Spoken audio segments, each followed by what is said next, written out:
We'll share this meeting. Good morning, everyone, and welcome to the Planning and Housing Committee meeting number 26. I just want to acknowledge that Ottawa is located on unceded territory of the Algonquin Anishinaabe Nation, whose culture and presence have nurtured and continue to nurture this land. Il est important de souligner que la ville d'Ottawa se trouve sur un territoire non cédé de la nation algonquine Anishinaabe, dont la culture et la présence ont enrichi et continuent d'enrichir ces terres. We've got a fairly beefy agenda, but I think we're going to have everyone out in plenty of time to get to Pride Night at the PWHL, where we will hold Boston off. Congratulations to the PWHL for giving us a fantastic season so far. Can't wait to see how tonight's game ends up. Who's going to the game? Okay. I wish I was going. This, can I get a roll call, please? You've got extra tickets? You know who to call. May I get a roll call, please? Councillor Brockington. Councillor Curry. Here. Councillor Dudas. I'm here. Councillor Johnson. Here. Councillor Kavanaugh. Present. Councillor Kelly. Present. Councillor Kitts. Here. Councillor Lowe. Here. Councillor Tierney. Present. Councillor Troster. Here. Vice Chair Gower. Here. Chair, you have quorum. Thank you very much, Kelly. This is a public meeting to consider the proposed comprehensive official plan and zoning bylaw amendments listed as items 5.1 to 5.3 and 5.5 on today's agenda. For the items just mentioned, only those who make oral submissions today or written submissions before the amendments are adopted may appeal the matter to the Ontario Land Tribunal. In addition, the applicant may appeal the matter to the Ontario Land Tribunal if council does not adopt an amendment within 90 days of receipt of the application for a zoning bylaw amendment and 120 days for an official plan amendment. To submit written comments on these amendments prior to their consideration by City Council on May 1st, 2024, please email or call the committee or council coordinator. Are there any declarations of interest? None. Thank you. Are the minutes of our meeting 25, Wednesday, April 10th confirmed? Confirmed. Thank you. Response to inquiries. There is a, we've received a response to the inquiry that was made by, I believe, Vice Chair Gower. Updates made to the Ontario Wetland Evaluation System. Chair Gower or Vice Chair, were you interested in having that lifted? So I won't ask committee to lift this, but I did want to say I do have some follow-up questions, some of them technical in nature for staff that I'll be following up on. It is a topic of great concern to many in our community. The changes to the Ontario Wetland Evaluation System have, I think, really put our wetlands at risk and our ability to protect natural areas. But I'll follow up offline with staff, and thank you for the initial response. Thank you very much, Vice Chair. I don't have any requests to lift that. So the inquiry with respect to development and stormwater systems, my understanding is Councillor Johnson is asking to lift that.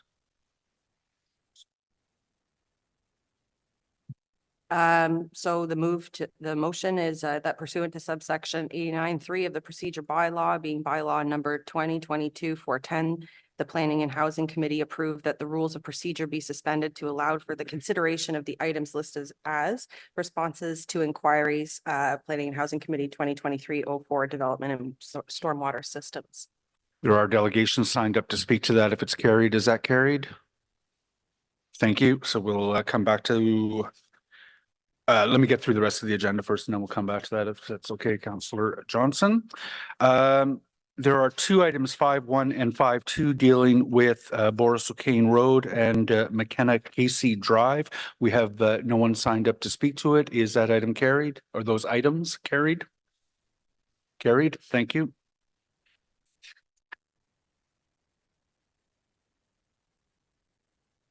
There is a zoning bylaw amendment for 315 and part of 321 Chapel Street, as well as 8 Blackburn Avenue.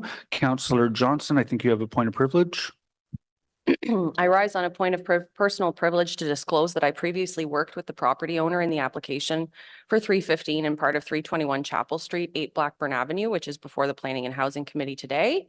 I've consulted with the Integrity Commissioner, who advised that I have no pecuniary or financial interest under the Municipal Conflict of Interest Act and therefore may participate in the discussion and vote on the matter. I wish to declare this relationship to provide transparency in the spirit of Section 4 of the Code of Conduct for the Planning and Housing Committee. Thank you, Councillor Johnson. There are no delegations signed up to speak to this one. We can get a presentation if the committee so desires. Does the committee want this presented or held to the applicants? Tamara, Ross, Jessica, if the committee is prepared to carry this, do you still wish to speak? Thank you very much. So is that item on Chapel and Blackburn carried? Thank you. Oh, and sorry, that would also apply to item 5.4, which was the application to alter also. Yeah, so items 5.3 and 5.4 are then carried. Thank you. There is the zoning bylaw amendment for 1166 Bank Street. There is a delegation, so we're going to hold that one. The Riverside South Secondary Plan, we've got a presentation coming and there are a number of motions, I think mostly technical in nature, but we'll hold that one. I think Councillor DeRoche is with us. Oh, good morning. Thank you for joining us, Steve.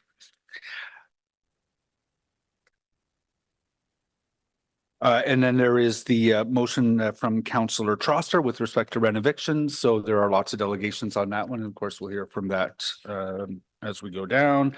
Just want to see if there's anything else. Nope, we're good to go. Okay. So let's come back to the start of the agenda, which was the response to the inquiry, which has been lifted. So you've all read the response to the inquiry. Councillor Johnson, did you want to preface this discussion with any comments? Sure. Thank you very much, Mr. Chair. So this inquiry came in light of the very severe storm that we had, which affected many neighborhoods in the outer urban wards especially badly. And we had a very succinct flood report come through that described the impacts of that flood. But we did want to pursue what will be done in a more proactive way to ensure that stormwater management is being done effectively as we welcome further intensification. Specifically in the neighborhood of City View, we have seen a lot of intensification come. The lots are large, they have been severed. We've put down, either 2 single-family semis with a great deal of hard surfacing. And part of the concern has been that the City of Ottawa has not intervened when those proposals either put the ditch back poorly or in fact eradicate the ditch altogether. Further to this, in the prior city of Nepean, once upon a time, you could actually get a permit to fill in your ditch. And so we end up with a very patchwork system that creates a great deal of flooding. And now the City View community is being asked to undertake a 10-year ditch rehabilitation, which will involve digging out of many of these properties, some of which property owners didn't even understand when they purchased the property that they were in violation. So it will come as a surprise. So it is a great undertaking for City View to have this happen in their community. And obviously there is concern that this will just happen again. And so this inquiry is trying to understand what the city is doing in order to ensure that moving forward, once this very expensive and long and inconvenient project is undertaken, that it will be preserved as a functioning system. And so the questions that I have, really do have to do with that moving forward. So I'd like to understand how the city inspects the newly completed developments to ensure that there was no alteration to the ditch system. So when a project comes forward, how does the city move through to make sure that those ditches have the integrity they need? Chair, through the building permit process, there is a grading and drainage plan provided, and typically I'll speak to this as an infill as opposed to Thank you. something that goes through site plan, which is has a different framework to it. But typically there is a grading and drainage plan. There is a process in place to make sure that the grading and drainage plan is followed with our inspection group. To ensure that it follows the plan that was approved at the time of building permit. Just before we go too far down a path of questions to staff, I would like to give Jill and Nancy, Jill Prott and Nancy Wilson, the opportunity. They've signed up to speak to this item. Jill and Nancy, are you each taking 5 minutes to make a presentation to the committee?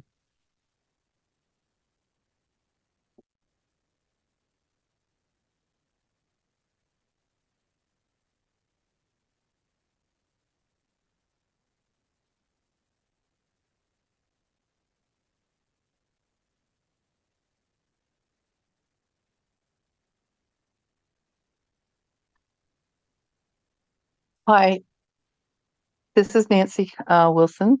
I'm co-president of the City Community Association, and yes, we would like to take 5 minutes each to present something about our community, if that's okay. Absolutely. We're in your hands. Please proceed. Okay. Thank you for this opportunity to make you all aware of the unique problems in our City View community, which is surrounded by Baseline, Clyde, Maryville, Meadowlands, and Woodruff. You may not be aware of the situation here where we have flooding issues and a complete lack of storm sewers. We still have a rural ditch system that is failing. Yet, if you look at a map, we are geographically situated at the center of Ottawa. Hence, the surrounding newer communities named Centre Point and Central Park. In City View, there are over approximately 1,500 detached dwellings set out on a grid pattern that was established in 1913. Yet, we still have rural drainage from the 40s and 50s with ditches. In rural areas, open ditches and culverts collect and carry stormwater to the outfall.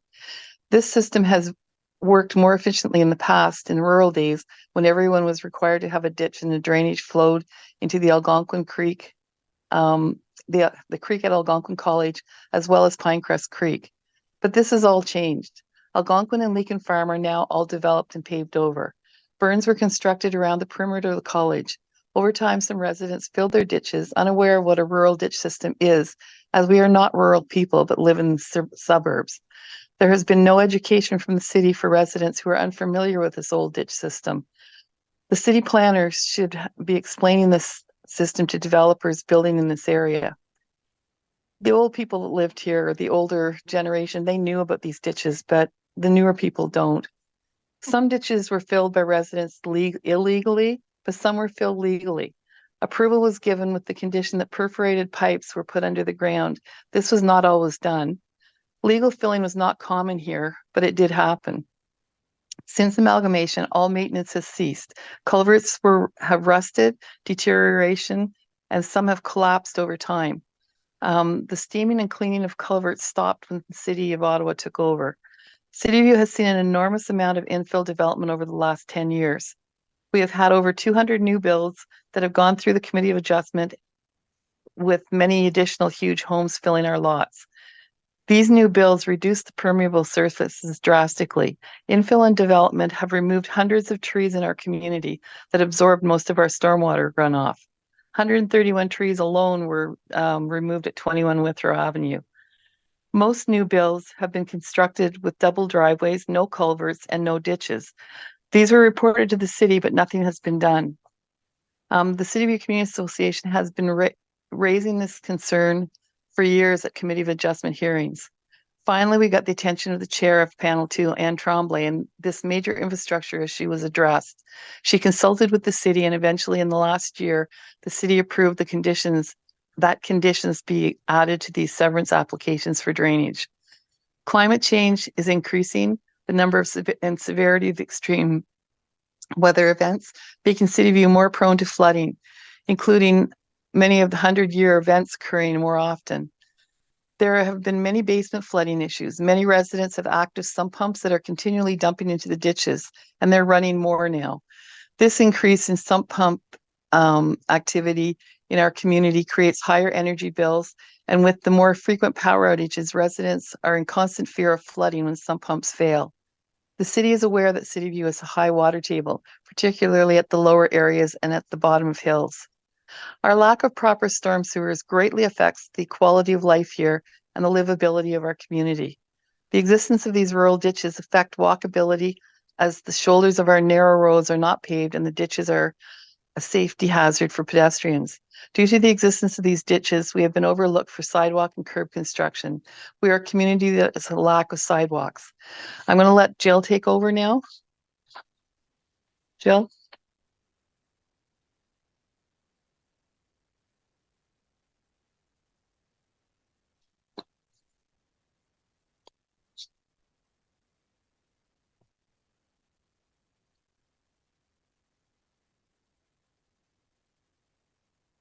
If Jill can't get in, she has trouble with her internet. So if she doesn't get in, Oh, I'm I so can- sorry about that. you're there? Okay, go ahead. All right. Why the city should upgrade us now to storm sewers. The proposed rehabilitation is scheduled over the next 10 years. We can't afford to wait, nor should we. We're paying some of the highest taxes in the city, yet we are lacking basic infrastructure. We know our city is struggling financially, and we expect that even this proposal could get cut or stopped through this lengthy 10-year process. This proposal and the costs being invested will be wasted if this is the continuation of our antiquated rural ditch system, which was appropriate in the 1940s when Cityview was farm country. We're no longer farm country, but a busy, evolving suburban center. We're embarrassed about the condition of our community and concerned that we may not be given updated present-day infrastructure like other Ottawa communities. This is a great disservice to our residents. With respect to densification, the new OP is encouraging more density, especially in areas like City View, in the outer urban core, near transportation hubs, and along main streets and corridors. These new builds are already affecting our ditch drainage system. Upgrades are required as soon as possible if the city intends to continue to encourage any more new development here. This intensification within the urban area was approved under the guise of saving money by using the existing infrastructure in developed areas. Yet here, proper infrastructure does not exist. Because of our ditch system and lack of storm sewers, we have very few, including on our collector roads. This is contrary to the city's vision. Ditches prevent planting of trees on the right-of-way, affecting our tree canopy and creating heat islands. Over the years, the city has saved a great deal of money in our community due to this inferior infrastructure. Ditches have not been maintained, city culverts and roads have not been upgraded or replaced. Sidewalks have not been constructed or maintained. Snowbanks are not removed as snow is pushed into the ditches. City trees haven't been planted or maintained in the right-of-ways.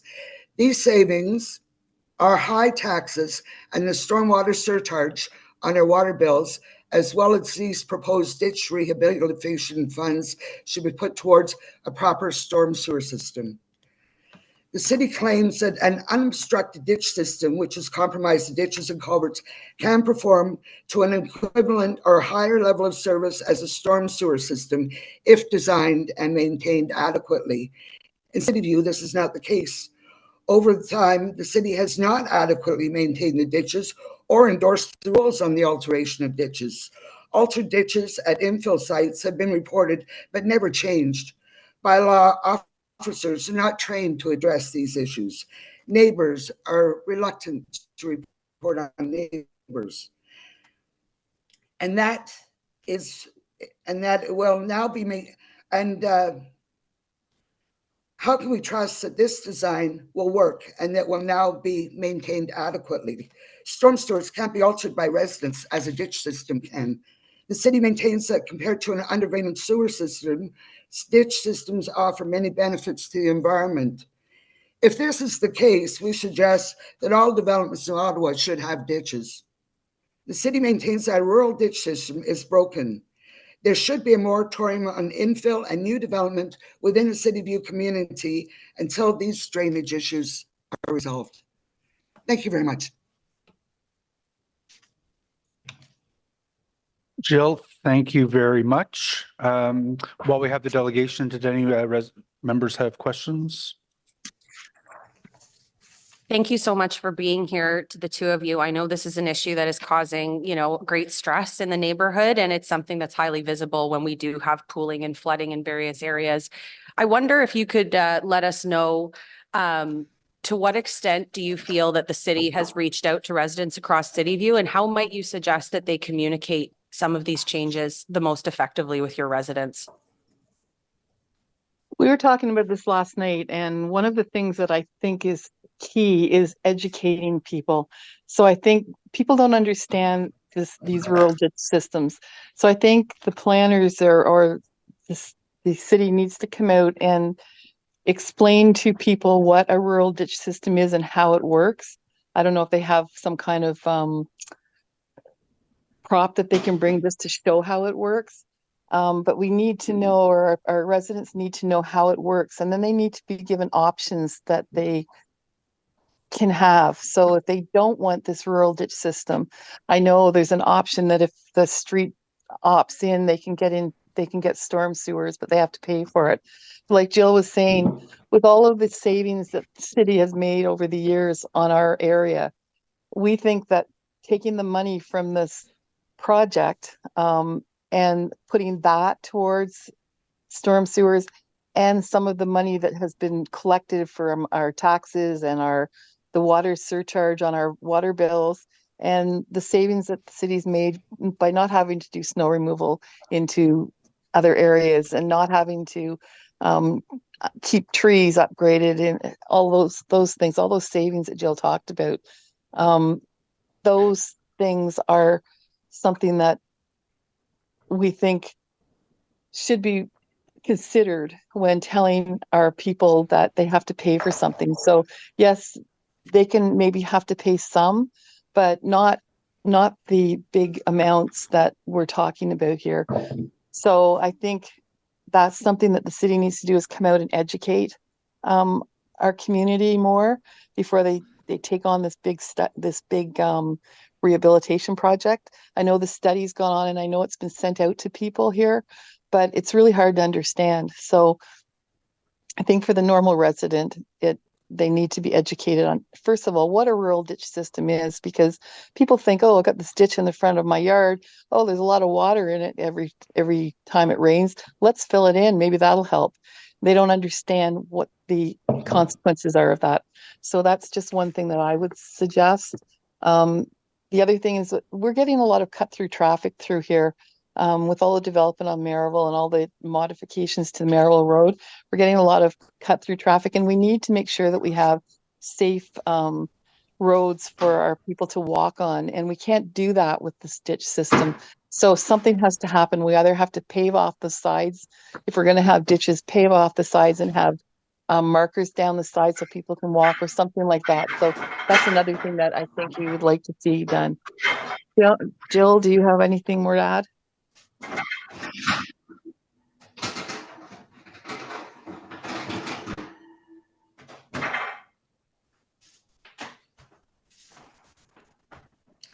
I think I lost. Thanks, Jill and Nancy. We don't have a substantive item to vote on today, and I think you've made your points eloquently and clearly. Councillor Johnston, do you have any further questions for these delegations? No, I don't, but I'll just offer a couple comments to wrap up. Do any other members? Councillor Kavanaugh? Thank you very much, Chair, and thank you to the delegates for coming forward. I have 3 major communities with ditches as well, and I can understand the frustration because there's been a lot of neglect over the years, and I believe the city is starting to focus on it through the pushes from councillors like ourselves, because it needs to be done. It's been ignored for years, and as we hit these changes with major water rainstorms coming, we need good ditches, and for whatever reason they filled them in, etc. I really would like to see more of the education. I think the resident raised a good point. People don't understand how they work, and that's pardon? Yeah, no, it's not a delegate. It's more for staff for, what are we doing in terms of the education component? Because we certainly need that.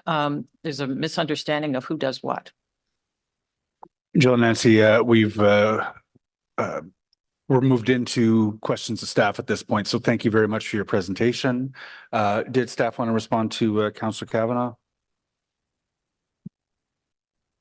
Chair, only to advise that there is, and while it's maybe more focused to the rural parts of the city, there is information on ditches on the city's website at ottawa.ca/ditches. I don't think that fits the bill here because this is urban areas and we need to talk to people who live in the urban areas. And as infill comes in, developers are putting in homes in these areas, and we need to make sure that that there's an understanding of why they're there. And no, it's not going to change. We're not changing over to storm sewers. That's pretty expensive, and frankly, ditches do a good job.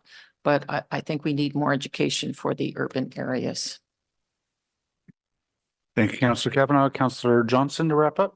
Thank you very much, Mr. Chair. Essentially, I think this has brought forward again a pretty healthy conversation about ditches, and I'm looking forward to the ditch sponsors group that Councillor Kitts put forward. And I think the frustration on the part of residents who are in a ditch system is that a ditch system for stormwater management prevents or intervenes with many other investments in the neighborhood, whether that be sidewalks, whether that be street lights, whether that be our upcoming tree planting strategy, where we are talking about proactively planting trees. We can't plant trees in ditches. And so there are many ways that having a ditch system interferes with the quality of life and benefits that residents would like to equally enjoy across the city. And so if we are going to be doing 51% of intensification within the Greenbelt, we do need to have special consideration for these residents who are wanting to experience, a safe and comfortable home environment, just like those that were built in the city of Ottawa pre-amalgamation. And so I look forward to the sponsors group, and I appreciate the committee's indulgence here to discuss this today. I would echo Councillor from the north of me to say we do need to have a more intersectional conversation about the impact of ditches and what it means for our residents in the outer urban wards. Thank you. Thank you very much, Councillor Johnson. We're not required to do anything with that one. It's just a response to an inquiry. Sorry, I just wanted to make sure, because I know this is being broadcast. With respect to 51% intensification, is it within the Greenbelt or within already serviced areas of Ottawa? Chair, the 51% is within the built-up area of the urban area. Yep. Just to make sure that's out there properly. Okay, thank you very much, councillors. Thank you very much, Jill and Nancy. We will move on. The next item that was held was the zoning bylaw amendment for number 1166 Bank Street. There is a delegation to hear from, and there is a short presentation that I think JC is prepared to make. Jean-Charles, bienvenue.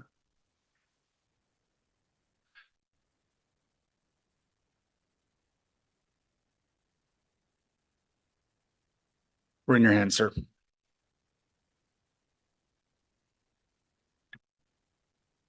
Good morning. Right. So today we have a zoning bylaw amendment for 1166 Bank, and we can proceed to the next slide. Property is located in Old Ottawa South on Bank Street, of course, at the northwest intersection of Grove Avenue. Next slide, please. The existing site consists of a one-story commercial use with surface parking at the front. And there's also a city-owned public lane that abuts the rear property to the rear. Next slide, please. Currently, the zone on the site is a TM2H15 zone, which is traditional Main Street, subzone 2, with a maximum height of 15 meters. Next slide, please. It is proposed to rezone the property to have a site-specific zoning with an increased height of 20 meters. Perhaps I can walk you through the proposal, as it will make more sense as to what the proposed zoning entails. So the proposal is for a 6-story mixed-use building, 3 commercial units located At grade, access from Bank Street, 45 residential units above. The main residential access would be from Grove Avenue. 14 underground parking spaces are proposed. 59 bicycle parking spaces as well. The access to the parking garage will be from Grove Avenue. Now for the proposed zoning, it includes a decreased rear yard setback from 4.5 to 2.6 meters. However, that only applies to a very small portion, 1.6 meter tall foundation portion above the parking garage ramp, the surface will also double as a residential amenity patio. The rest of the building is to have a 6.5 meter rear yard setback, which is an increase of 2 meters beyond the minimum, zone's minimum. There's also proposed increased height from 15 to 20 meters, a decreased additional setback, commonly known as a step back, at the 4th story from 2 meters down to 1.3 meters. A reduced parking rate from 0.5 space per unit to 0.44 per unit, and an increase in bike parking from half a space to a full space per unit. Next slide, please. So this is the proposed site plan. At the top, we see the ramp with the, in white, the 1.6 meter tall element for which the rear yard setback reduction is required. And we see some soft landscaping upgrades both along Grove and somewhat around Bank Street to allow for space for tree plantings, etc. Next slide, please. So this is a visual representation of one of the the zoning relief being requested, being the angular plane requirement.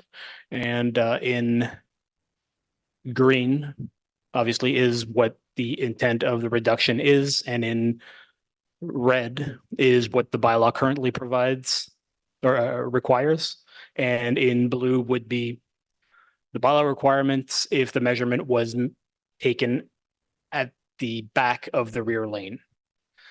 So this is an indication of how much of the building actually protrudes within or outside of the angular plane requirements as currently requested or required by the bylaw.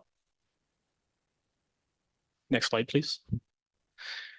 So in general, the proposals is consistent with official plan policies for the interurban transect, Main Street corridor designations, and the evolving neighborhoods overlay, as well as urban design policies. And the proposed zoning bylaw amendment supports the intent of the zoning bylaw in fostering, promoting compact, mixed-use, pedestrian-oriented development. Thank you. Thank you very much, Jean-Charles. And sorry, I should note that I believe, Councilor Menard is here as well. This is in Capital Ward. Welcome, Sean. Simran and Tone, I leave it to you whether you want to run through your presentation now. We've just received a fairly comprehensive one from staff, or whether you'd prefer to make a presentation after the public delegation. Okay. Fantastic. So in that case, I'm going to invite Nelson Miller to make a presentation to the committee. Nelson, as soon as we have you, we'll be in your hands with respect to a short presentation. Yes, thank you. And I can't see very well. Is the presentation on screen? Almost. We're just getting that up, and that's up now. That's great. Thank you. Hi everyone. My name is Nelson Miller. I'm the owner of 5 Grove Avenue, and I am the immediate residential neighbor to this proposal. Next slide, please. So just by way of overview, I think important context to understand is that all of the zoning variances being considered relate to the boundary of this development, specifically with my residential property. They will each and all allow the development to be built both closer and taller to my home than zoning permits. As the immediate neighbor, I have 3 areas of concern which principally relate to setting the best circumstances for these properties to coexist going forward. They relate to garbage, storage and collection, traffic, deliveries and parking, and then the public laneway, which was mentioned. Next slide, please. So first, with respect to garbage, I've included a couple of images here which demonstrate storage of garbage and recycling by the commercial properties to the immediate north and south. Specifically, the bottom image is at Ossington, where the garbage structure was built on a public lane, which I mean, I think is a bylaw infraction, probably violates the municipal act as well, but it's unenforced. I mean, that's a secondary point about interactions with bylaw on these issues and challenges that residents face in that process. I think the resolution to this concern can be quite straightforward, that garbage and recycling for 1166 Bank Street should not be located outside or at the western rear property line. It isn't currently, and ideally it would not be going forward. Next slide, please. So the next is with respect to traffic and parking, and I've included a number of images that I collected over a very short period of time, maybe 2, maximum 3 days. In the traffic study, I believe it mentions that the deliveries and loading and unloading will occur from Bank Street, and I can say that that is not currently true. Deliveries either occur within the existing parking lot of 1166 Bank Street, which will be eliminated as part of the new development, or they occur directly in front of 5 Grove. And on that larger image, I think you can see that there's a truck that's actually quite impeding my driveway. It is frequent that occurs, and the number of interactions that I've had to have over the course of years is to hear statements of "I'll only be 5 minutes," which really is an unreasonable statement to be required to interact with for somebody impeding my ability to enter or exit my own driveway. So the proposal eliminates the parking lot of 1166 Bank, which risks further concentrating the parking and deliveries in front of 5 Grove. With 45 new residences, 4 new commercial properties, just taking a quick look at some statistics on typical number of home deliveries per year, which is around 35 per household, I think on a conservative estimate.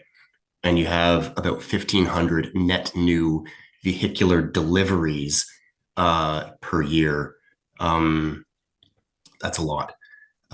So the proposed solution would be to establish a no stopping zone in front of 5 Grove, and that parking and delivery solutions need to be achieved and then enforced within the boundaries of 1166 Bank. Slide, please. And the final comment is with respect to the laneway, and I would like to correct the statements. It is true that it is a public lane, but it is a Class B Type 6 lane, so that it is closed. There is no municipal infrastructure in there, and it has been incorporated as part of 5 Grove for at least 25 years. That scenario is true. In the image, you can see there's a passage that runs to the rear of Grove, in between the residences of Grove and Glen, and that lane runs all the way down to Brewer.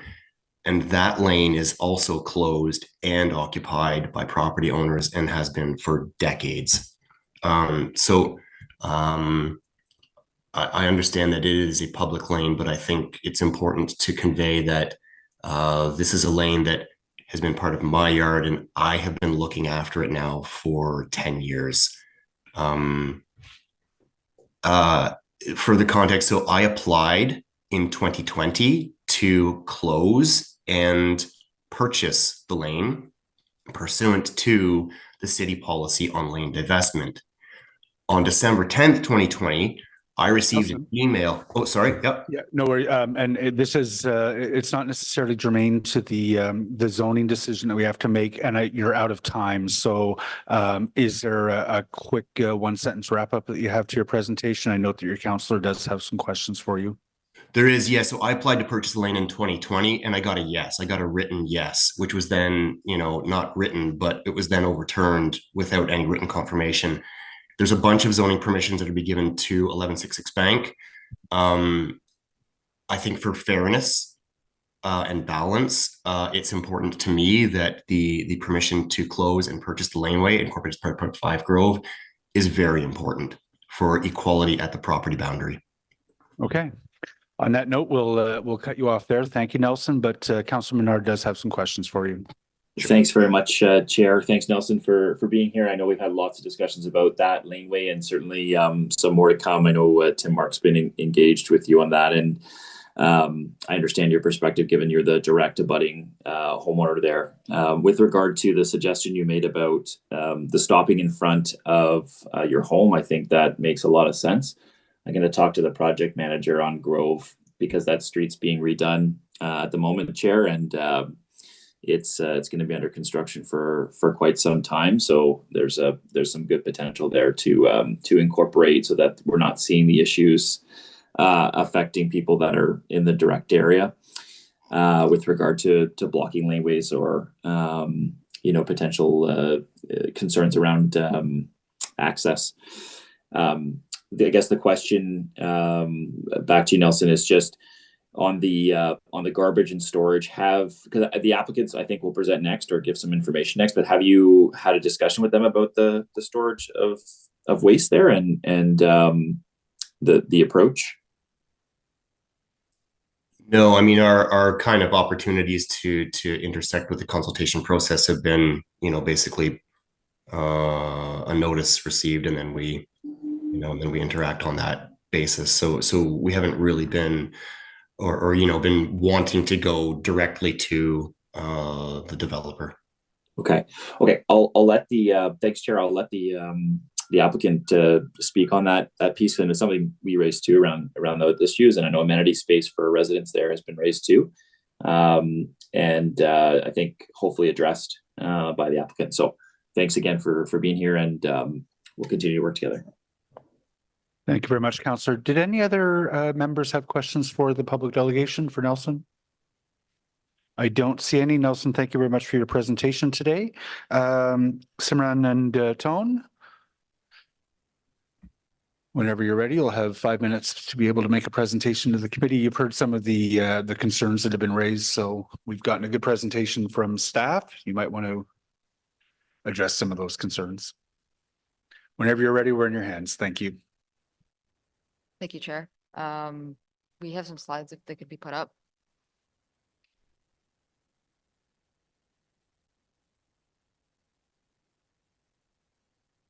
So as you mentioned, Chair, I'm Simran Soor. I'm with Novatech and I'm joined by the project architect for this. Just speaking to the rezoning for 1166 Bank. I'm sorry, is it possible to pull your mic just a little Yeah. closer? It's just a little hard here. Thank you. Better? Okay, perfect. Next slide, please. So I won't go too much into the context because staff has provided it, but I would note that Bank Street's a transit priority corridor in the official plan, and it's located just east of the Carlton O train station, and it's within walking distance of a broad range of land uses and amenities. It's located on Bank Street, so it's a suitable location for this type of development, mid-rise. Next slide, please. This is just the proposed site plan. Again, staff went over this, but it is a 6-story mixed-use building with 45 residential dwelling units, 11 parking spaces, 3 visitor parking spaces, and 59 bicycle parking spaces. Next slide, please. So just to speak to the zoning relief that's being sought. So regarding the increased building height, so the proposed building height is 19.5 meters, where a maximum building height of 15 meters is permitted. So it's an increase of 4.5 meters. And as staff mentioned, the official plan supports intensification on a Main Street corridor such as Bank Street, where appropriate transitions can be provided. And there's access to frequent transit, commercial uses, so it's an appropriate transition between a Main Street corridor and low-rise residential. Regarding the second variant, zoning relief, the step back that's being provided, we are requesting 1.3 meters, where 2 meters is required. So this is a reduction of 0.7 meters. But the proposal is providing a front setback of 1 meter. So as you can kind of see on the figure in front of you, the fourth story is functionally set back 2.3 meters, which is actually more than what would be required if it was a 0 meter front yard setback. Next slide, please. So regarding the angular plane, as staff mentioned, we are providing we're seeking a reduced distance of 4.5 meters, where 7.5 meters is required, and a angular plane measured from 17.5 meters, where 15 meters is required. And so the proposed development, there's a laneway of, there's about 9.5 meter separation from the lot line to the property to the west. So if you count for that untraveled public laneway. And the laneway is highly vegetated, so it'll provide a visual buffer that will help sort of mitigate the impact of the reduced angular plane. So that mitigates the impact. Next slide, please. So the proposed rear yard setback is 2.6 meters, where the bylaw requires 4.5 meters. So the proposed setback is measured from the extent of the proposed garage entrance and the rooftop terrace. So you can see that little box at the top there. But the majority of the building is set back 6.5 meters, which actually exceeds the requirement by 2 meters. So, and there'll be some screening provided by existing trees, and there'll be a fence around the terrace. And plus, in addition, there's that laneway again that provides sort of a separation between the bulk of the building and even the rooftop terrace and the property to the west. Next slide, please. And then finally, just regarding the reduced residential parking, so we're requesting a rate of 0.44 spaces per unit, where 0.5 is required after the first 12 units. So as I mentioned earlier, there's direct access to bus stops along Bank Street. So there's frequent transit service in this area. And we're providing more than one bicycle parking space to sort of create a more active in public transportation use in this area rather than a reliance on vehicle parking. Next slide, please. So that's just our presentation. I'll pass it over to the project architect to address some of the comments that were made by the public delegation. Thanks.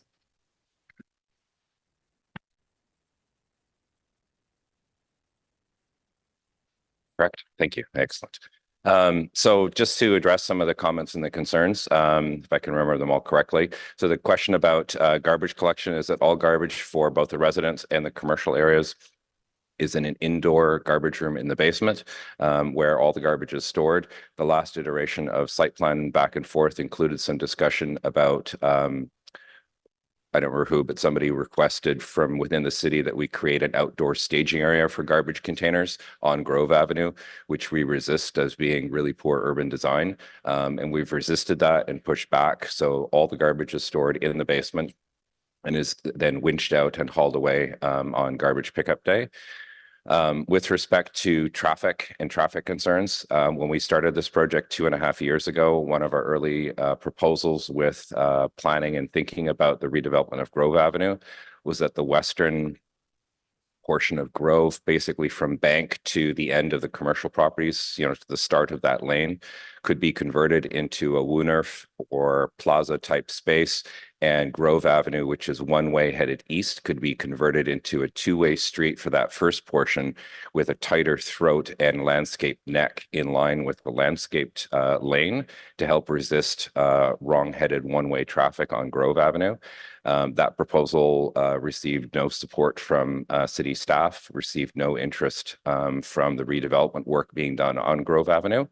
And we've proposed a more enhanced landscaped bump, if you will, in line with the lane to help encourage no parking in front of that space and improve privacy. A small little bump, if you will, on the curb has been incorporated in the Grove Avenue redevelopment.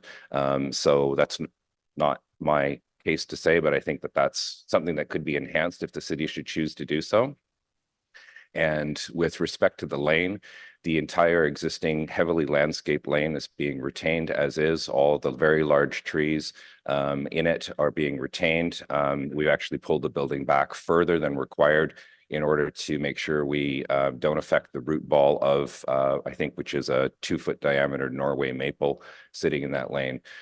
So we've made a lot of efforts to make that viable. The increased setback at the rear, as well as the expropriated land taken off the front for a road widening to widen Bank Street, has a significant negative impact on the viability of the project. So we're quite tight with space and making a viable, buildable structure. The building is intended to be a 6-story mass timber, very low carbon infrastructure building. There are only 3 commercial units, not 4, going in. There's 3 commercial units going in on the ground floor, and 45, 47, I can't remember exactly how many residential units going in above. Thank you very much. Councillor Menard has some questions, I believe, for you. Thanks very much, Chair, and yeah, thanks to the applicant for working with the community on this hand in hand and adjusting it along the way with UDRP comments. I think the additions of amenity space, which was the primary concern of the community to begin with for future residents that are going to live in this building, was appreciated, and some of the adjustments to facade and of course tree preservation wherever possible has been helpful. And thanks too for the discussion with Nelson as well about just the garbage storage. I know he'll be interested in that, and you know, happy to hear that it's going to be contained internally. And certainly, I wouldn't want it to see it an external facility onto Grove. I guess the question to you is just on the current amenities that are there. The Quickie is enjoyed by people. It's a quick stop in for a lot of folks. People know this Quickie through all through the city, but there's also a Canada Post in there. And I understand this is not, you know, your job to figure out where they're going, but obviously there's a lot of concern in the neighborhood because they don't want to lose their Canada Post facility and you know, the quick access to a local convenience store. So is it the intent that that Canada Post will move across the street during construction? I know there might be room in the future to add back a convenience store and a Canada Post location when it's constructed. I just wanted to get your take. I know we've worked with some of the vendors there now to try to make sure they're staying in the community, but I wanted to see if there's any update on your end on those facilities that people use daily in the community. If I may, absolutely. Quickie has been a very loyal tenant of my client for many years and is desired to be able to return. Should they be able to work that out? That's above my pay grade to negotiate leases, but I know that that's a discussion that they've had, and they'd be enthusiastic to see them return. The ground floor commercial space, because of the slope on Bank Street, is actually at 2 different levels. So there's 2 store bays that are quite large that can be combined should they desire that, and one that's elevated a little bit higher. But there's definitely you know, space to return and a desire to see a strong community, small businesses back. That's great to hear. Oh, thanks very much, Chair. Thanks for this. Thank you, Councillor. I don't see any further questions for the applicants, so thank you very much for your presentation. The opportunity is now if anyone wants to ask any questions of staff. I don't see any hands up. Is this item carried? Carried. Thank you very much. Thank you. All right. We proceed. So we've got still the 2 reasonably big items. The first is the Riverside South secondary plan before we turn to the motion on renovictions. And I believe Jocelyn, is that? Jocelyn, sorry, thank you. Good morning. Jocelyn, before you make your presentation, I'll give you a chance to get set up there. There are 4 amendments that are technical in nature, so I'm good. Okay, Thank you for your trust in me as the chair of your Planning and Housing Committee. Vice Chair, could you put those technical amendments on the floor, please?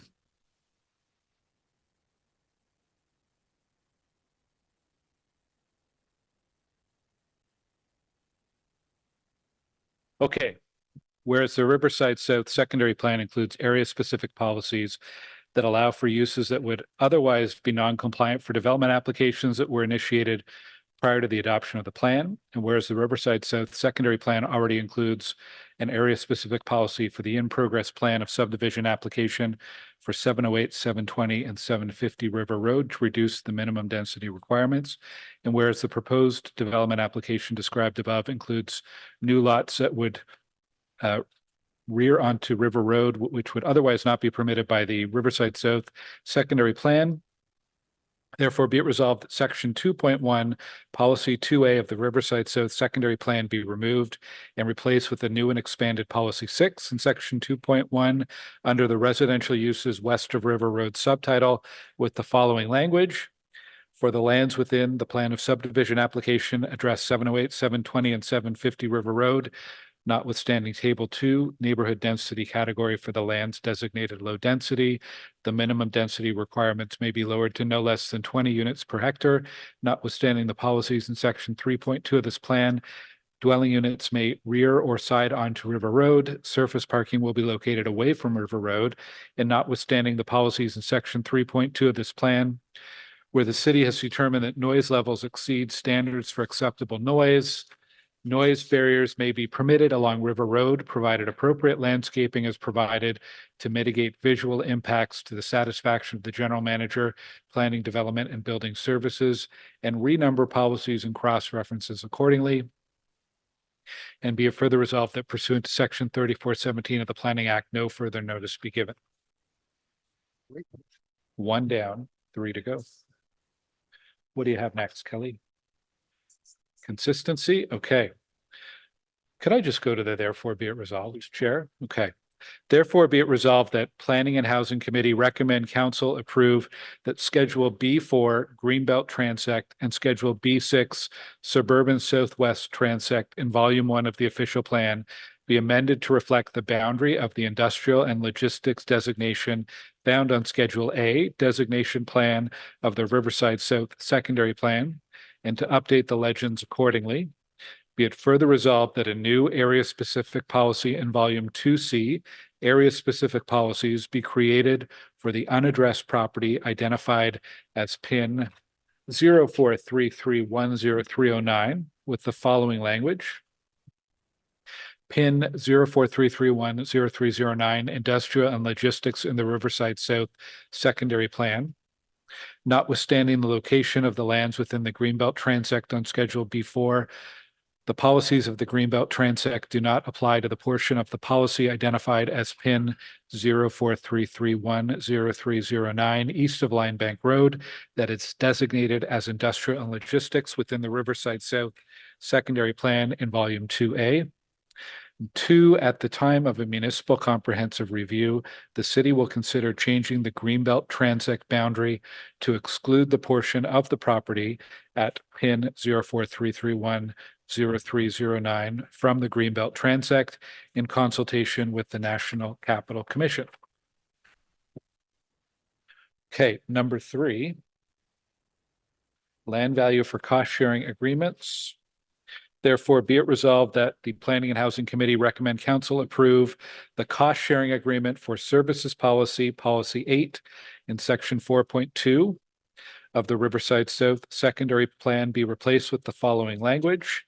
Landowners within the Riverside South secondary plan boundary shall enter into private agreements to share the costs of the major infrastructure projects and the value of land needed for such projects, together with associated studies and plans, including but not limited to infrastructure planning, environmental assessments, and restoration plans required for the development of Riverside South, so that the costs and land dedication shall be distributed fairly among the benefiting landowners.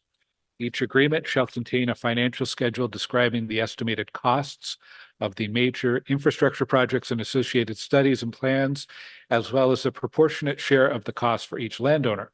The city shall include a condition of draft approval for all plan of subdivision, plan of condominium, and consent to several applications, and as a condition of approval for site plan in Riverside South, requiring notification from the trustee of the landowners that each owner is party to the agreements and has paid its share of any costs pursuant to the agreements, and be it further resolved that that pursuant to section 3417 of the Planning Act, no further notice be given.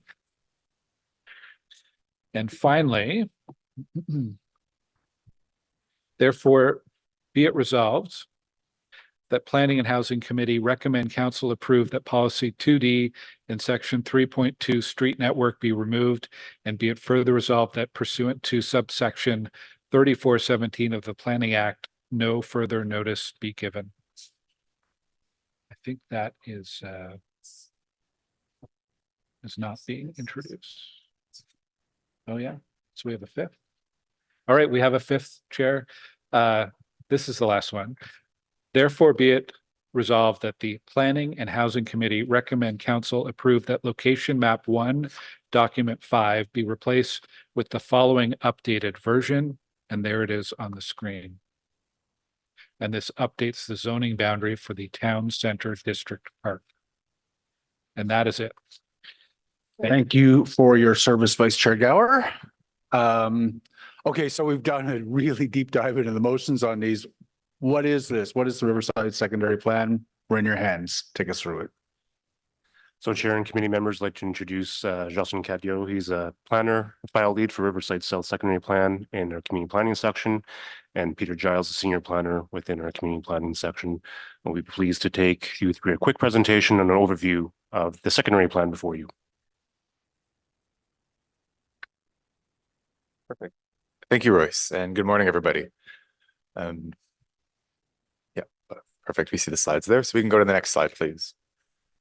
So currently in Riverside South, there's a community design plan in place, having gone through its last major update in 2016.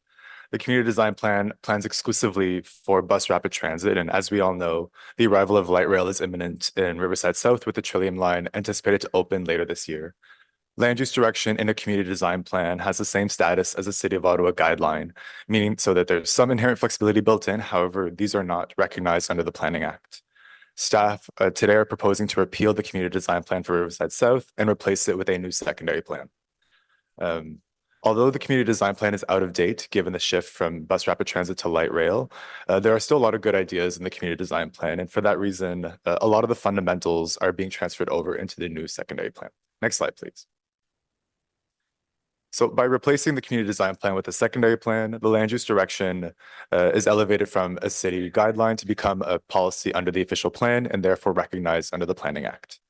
The Riverside South Secondary Plan estimates a population of 74,250 people, 26,500 dwellings, and 9,000 jobs. These jobs will be located primarily within the employment lands south of the Ottawa Macdonald-Cartier International Airport. Next slide, please.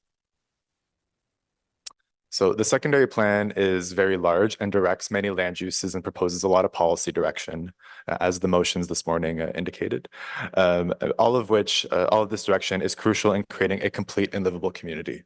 However, we will not have time this morning to go over all the land uses or all the policy directions, and instead we'll be covering some of the larger and key items, notably the neighborhood designation, the town center, 3 future O train stations, and 2 new district parks. Next slide, please.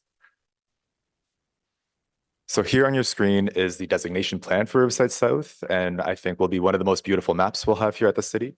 And as we can see, this is a very large area and will be one of the largest secondary plans we have in the city. And so to help place you, Riverside South is located immediately south of the airport and east of the Rideau River. The Riverside South community is centered around Earl Armstrong Road, Limebank Road, and the future Limebank O train station. I will note that the policies do plan for the arrival of the Beausville station. However, the station is just outside of the plan boundary. Most of the area is designated neighborhood, and the neighborhoods are planned along a robust network of arterials, collectors, and eventual local streets whenever plans of subdivision are submitted. Next slide, please.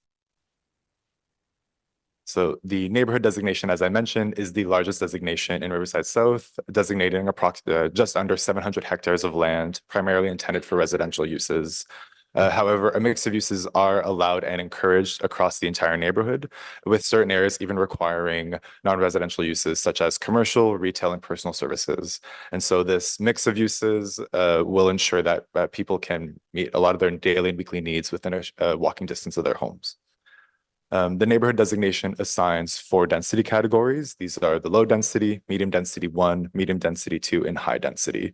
And as a general rule of thumb, the densities are attributed in relation to their proximity to funded rapid transit, with the tallest buildings and highest densities closest to funded O-train stations, medium densities and mid-rise buildings around future bus rapid transit stations, along select streets and at key intersections, and then low densities furthest from transit along a network of local streets.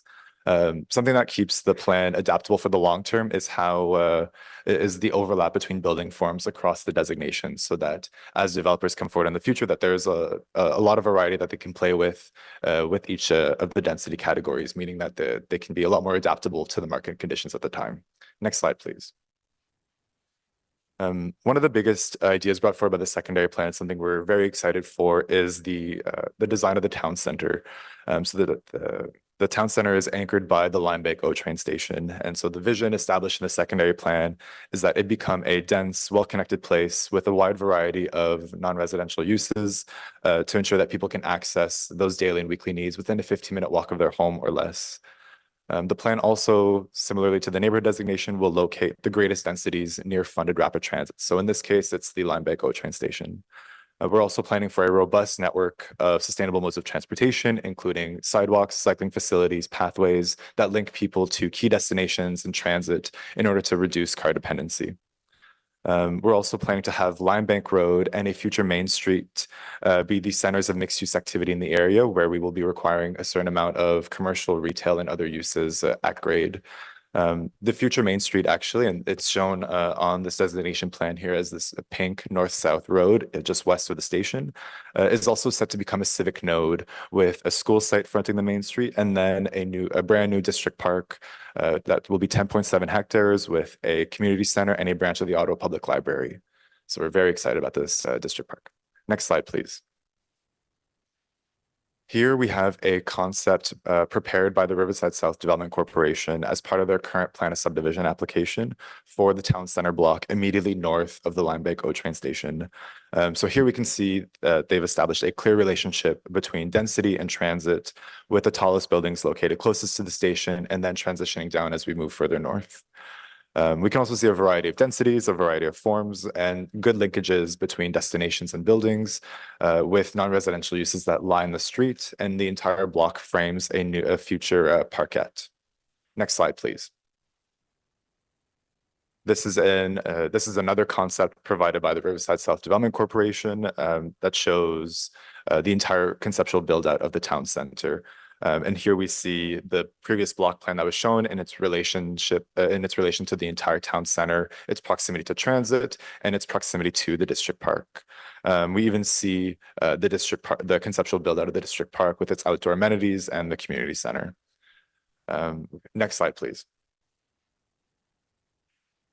Now, I'd like to draw your attention to 3 future O-train stations that are currently planned for in the city's ultimate transit network, but are not funded at this time. These are located on line 2 between Bowesville and Limebank stations, with 2 east of Mosquito Creek, so in that hatched area on the schedule, and then 1 in the town center, just west of the creek. So the city is currently updating its transportation master plan, which is anticipated to be completed next year. And this will determine the status of these stations, whether these will be retained in the ultimate transit network or removed entirely. And if they are retained, or one or more of them are retained in the ultimate transit network, then the transportation master plan will determine if they are identified as part of the affordable network, meaning that they're part of the city's long-range financial plan and to be funded by 2046. So there is a timing issue between the secondary plan and the transportation master plan, with the secondary plan being adopted almost a year or two before the completion of the transportation master plan. And so given the uncertainty around these stations and the timing between these two policy documents, the secondary plan has had to plan for multiple scenarios, all while acknowledging that assigning higher densities does improve the likelihood of funding transit. For this reason, staff are proposing to designate the lands around these future O-train stations as medium density 2, allowing for heights somewhere around 9 and 12 stories. If one or more of these stations, as part of the transportation master plan update, are identified on the affordable network, then staff are proposing that the city allow for a rezoning to allow for high-rise buildings. Next slide, please. So I've talked about the district park and the town center. However, we also have a second district park coming to Riverside South. And so this is something we're also very excited about. This one is east of Mosquito Creek along Earl Armstrong Road and is about 18.5 hectares. And so this district park will include a recreation complex with an indoor aquatic facility, an arena with 2 NHL-sized ice pads, and a gymnasium, as well as other outdoor equipment. And so we do have staff this morning from Parks and Facilities Planning who are able to answer questions on the construction of these parks, the amenities provided, and the acquisition of land. Next slide, please. So in summary, through ambitious policies and land use direction, the Riverside South Secondary Plan plans for a growing city with diverse housing needs by allowing for a variety of housing options and providing the flexibility to ensure adaptability to market conditions. With a robust network of sidewalks, cycling facilities, pathways, roadways, and opportunities for transit, the plan creates a connected and transit-ready community. The secondary plan also strengthens and diversifies the city's economy through the employment lands located south of the airport and by designing high-quality neighborhoods that will attract employers to house their workforce. The plan also increases opportunities for recreation by facilitating 2 district parks and by identifying other park types throughout the entire community and by providing linkages to green space and other natural features. And with that, thank you. Thank you very much for that presentation. Lots of exciting concepts in there. With respect to delegations, there are no generally public delegations, but James Ireland and Greg Winters from Novatech, you are signed up to speak. Is there a presentation that you wanted to make, or do you need to speak, assuming the committee is prepared to carry this? Thank you, Chair. No, we don't have a presentation, and yes, if the committee is prepared to carry, we don't need to speak either. Thank you. And Marcel at Urbandale, same question.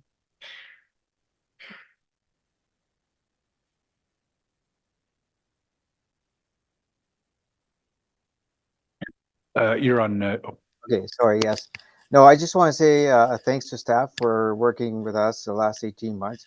I mean, obviously, Riverside South Development Corporation, our partners, Urbandale and Ridgecraft, are very excited with this update to the secondary plan, which obviously carries a lot of weight with the upcoming Line Bank Station opening up in the fall. So we're very excited, and thanks to the staff again. Thanks. Thank you for those comments. Mr. Black? Yeah, good morning, Mr. Chair. No, I also am here just on behalf of Morgard, who's a landowner, and just wanting to express our appreciation to staff for collaborating with us over the past several years as we worked on this. So yeah, no concerns with the plan that's been put forward. Thank you. Thank you for those comments. So the opportunity is now then to ask questions of staff. Oh, sorry, there are a bunch of hands up in front of me. I know how to do this. Vice Chair Gower. Thanks, Chair. I was wondering about the mixed use areas where the intention is to have a mix of residential and commercial or other uses. What, well, a problem that we have in a lot of our mixed use areas is right now they're all being developed as residential with very, very little commercial.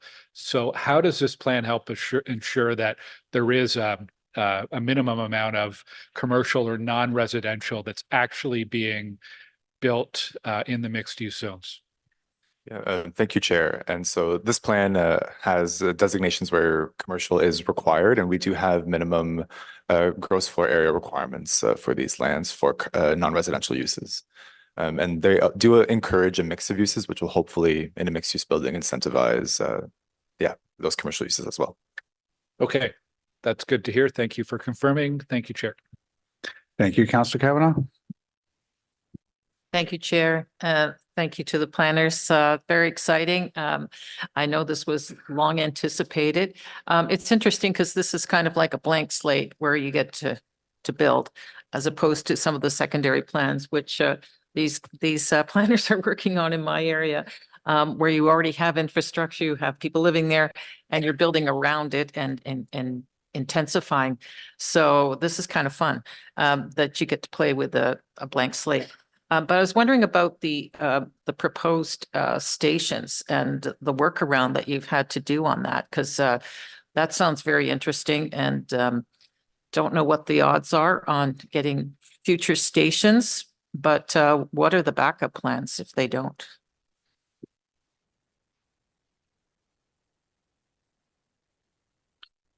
So Chair, if the question is in relation to the secondary plan does provide a medium density designation without the stations. So that would be the backup plan if the stations are not part of the affordable network. So they would be, so if they are, then you would go to towers or something. If it does come through, it would switch. So Chair, the secondary plan allows a rezoning to a high-rise, to implement a high-rise designation should the stations be part of the affordable network. Okay, thank you. No, I appreciate the work. It looks very exciting, and just thank you to all the planners. Thank you very much, Councillor Kavanaugh. Councillor Lowe. Thanks very much, Chair. My first question is sort of more broad. So you had mentioned that the transportation master plan, the infrastructure master plan are coming in the future. But something else that's also coming in the future is the zoning bylaw. Is everything you've done like transferable into those new regimes or bylaws rather, or is there going to be a lot of revisions that'll happen when those new bylaws kick in? No, thank you, Chair. So we work very closely with the zoning group on this project. They're very aware of the designations that are being proposed. We are bringing, as part of the recommendation today, there is a zoning bylaw amendment for the town center for a new mixed-use center subzone. And we've been working with our colleagues in zoning to ensure that that seamlessly transitions to the new hub zone as part of the new bylaw. And for the rest of Riverside South, with the exception of the district parks, there won't be any, the zoning will not be added, or we will be leaving it to the new zoning bylaw to zone them. So there won't be that inconsistency issue. Okay, makes sense. Second question is more specific on this item. The bus rapid transit corridor that's west of Limebank Station. So right now it's the most obvious part in this map is the section between what's Riverview Station and Limebank Station, but then everything once it crosses the river enters my ward, and it's still sort of conceptual and up in the air. I know this relies on the TMP for sure, but like, is there like what is the likelihood? What do staff see as the likelihood of that BRT corridor being developed and not sort of sitting vacant like they have of Brian Coburn? We have already completed an environmental assessment on that corridor, so we do have a plan for it. And the Transportation Master Plan Part 2 that we are working on now will be looking at the timing and phasing of that project. Okay, so I'll save the specific questions for that. Okay, thanks. That's it. Thank you, Councillor. Councillor Brockington. Thanks, Chair. Similar to Councillor Kavanaugh, who has a mature built neighborhood, it's good to see and actually fun to see some of these newer neighborhoods start off here with these types of plans. So my only question is, after having heard the presentation and read parts of the report, is whether there's anything that had been identified by the development industry or from the public through public feedback that had been requested but was not able to be factored into the final product. Is there anything at all, anything major, not sort of minor stuff, but is there anything that you wanted to flag for the committee today? Yeah, thank you, Chair. We've been very fortunate to have very great development partners in this secondary plan who are very keen to provide a very well-designed community. I'd say one of the probably the only thing that hasn't made it into the secondary plan was there are current development applications around the Line Bay GO train stations, and for new commercial uses, there was a request that there be a temporary surface parking lot allowed to kind of function like an informal park and ride. In 2019, council had decided to formally remove the former park and ride that was planned for in the Riverside South Town Center. So staff did not feel like that was reflective of council's direction back in 2019. But I'd say that's the only outstanding piece that didn't make it into the secondary plan. Okay, that's great. Thank you. And I certainly don't see a long line of members of the public here who have concerns. So it looks like that this reflects the will of the people who have been engaged. So thank you, Chair. Thank you, Councillor. Councillor Johnson. Thank you very much. I just wanted to ask a couple questions. So one was around, the parking maximums for commercial close to Lime Bank Station, and how that sort of interacts with some of the new draft comprehensive zoning bylaw review that's coming out around parking maximums. I believe they're keeping it relatively unchanged from some of the 2008. So it would be 4 spots for every 100 square feet of commercial space. Is that something that you're intending to preserve close to that transit hub, or is there some distance from there? Yeah, thank you, Chair. And thank you, Councillor. For the proposed zoning, we are actually eliminating parking minimums. So at least through this exercise, we are not introducing maximums yet. That will be left up to the new hub zone and the new zoning bylaw. So I will defer to my colleagues when they come to joint committee next week. Okay, well, I will continue to ask those questions at committee next week, which I also get to be at. And then my other question was the institutional zones. So institutional zones, you've got quite a few, whether that's just for schools, place of worship. Can you help me to understand how those institutional zones, the number and placement of those institutional zones come to pass? It's not something that we see in some of our more mature neighborhoods. I think we often hear actually from residents that they wonder how they could get a new institutional zone in some of the existing neighborhoods. Could you sort of outline that process for me? Sure. Yeah. Thank you, Chair, and thank you, Councillor. So there are quite a few. So schools actually have their own separate designation, but there is a dedicated institutional designation for residential care facilities, places of worship, daycares, government facilities, and so on. These were actually established many years ago through the community design plan in consultation with the landowners, in consultation with groups at the city.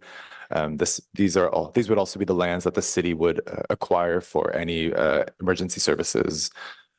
So there was definitely looking at the need of population, some forecasting done to look at population forecasting, and then what that means for different emergency services.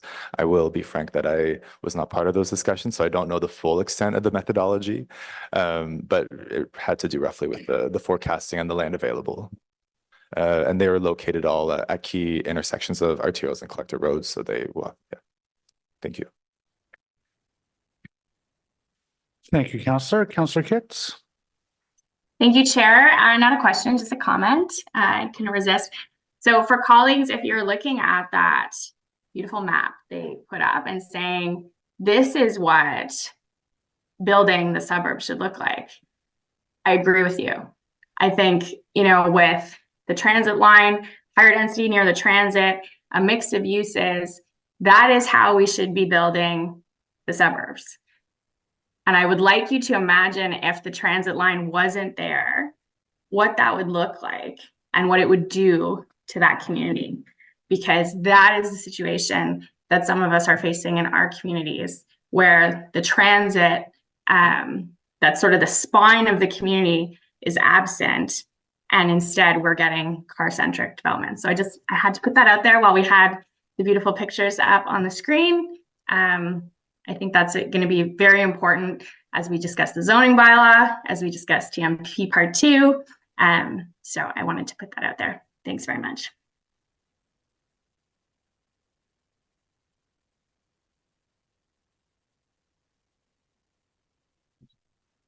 Thank you very much, Councillor Kitts. Were you seeking a response from staff at all on that? No, it was just a comment. Like, and actually, the picture they put up was not the one I was referring to. But you know, I just feel like we're building these communities around transit. Transit is a critical piece in this. The density, the 15-minute community, it's all built around the transit. So if the transit is not there and there's no path forward to building the transit, what happens to this community? What happens to my community? I think I couldn't help myself. I had to provide that comment while we're looking at these maps. Well taken, Councillor. Thank you. Councillor Kavanaugh? Yeah, since we have staff here from Parks and Recreation, I thought I'd ask about the recreation facility idea. Of course, we need these very much, but does that mean that we're not looking at ones in the core near other stations? Because there's a proposal for one for, well, it's not official yet because we haven't put it out there yet, but we're working on it for Queensview area. So I just wonder if how many are we going to do? Through you, Chair, and thank you for the question. The simplest answer for you, Councillor Kavanaugh, is no, this does not mean we're not looking at the core at the same time.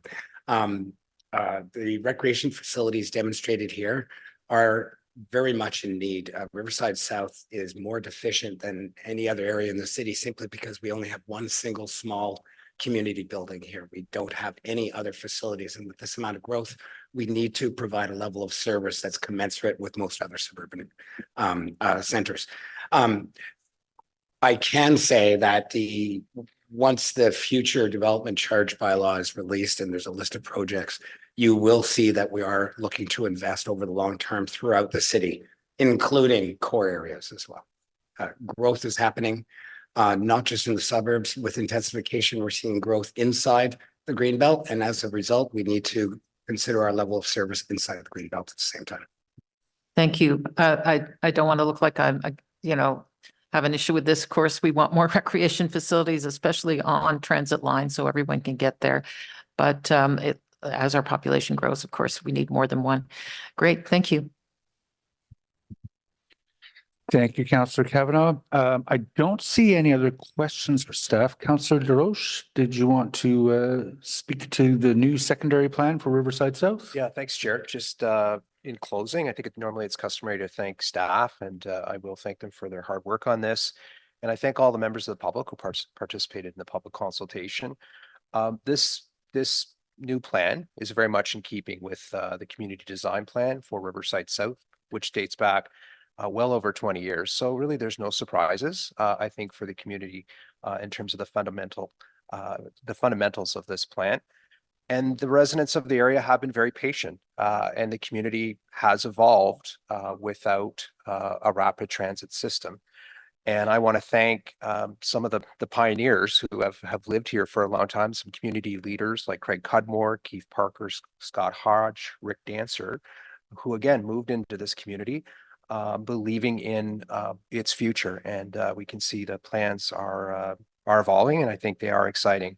And the goal really has always been to build a transit-oriented community in Riverside South. And unfortunately, that vision was severely stunted and stymied with the poor political and partisan decision to nix the North-South LRT. So it's exciting that we're energizing the corridor with the LRT. It's exciting that we have this plan, and I think this will help exercise some of the ghosts of the past and move on from that.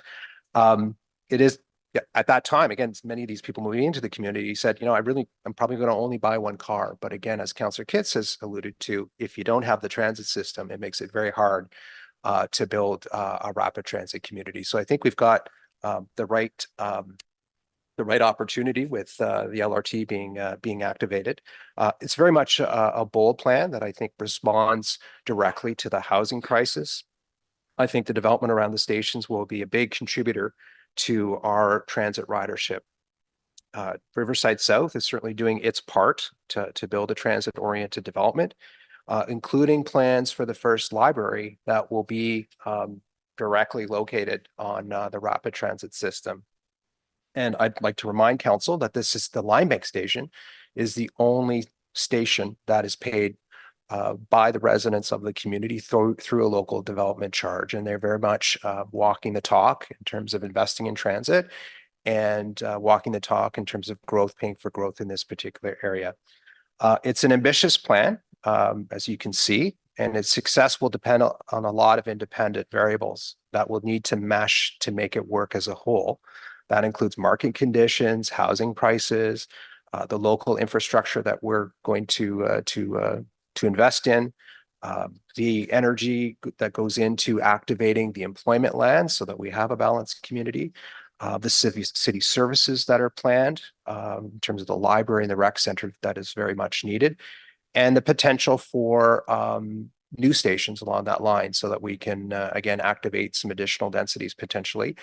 And I think over time, we need to probably look at fixing the airport link so that there's an earlier transfer to the airport so that people who are working at the airport who live in Riverside South will have a better connection to the airport. So those are all, again, long-term plans for the community.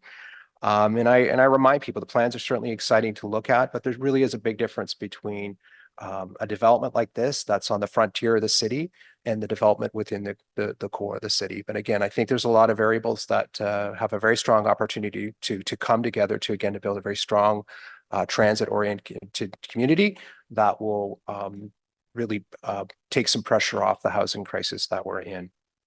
It will also take some animation along the line to the north. So that includes around the Civic Hospital, Carleton University, Walkley. People are going to need a destination to go to, right? And we don't want this to be just a bedroom community. And I know there's some exciting plans all along that corridor from the north-south that I think will be part of attracting people to live into the Riverside South community and using that line on a regular basis. So again, in closing, I think we're walking the talk when it comes to transit-oriented development on the frontier of the city, on the frontier of the urban boundary. And I think it's going to go a long way to contributing to our city's priorities in the short term and in the long term. So thank you very much, Mr. Chair, for the opportunity to speak on it.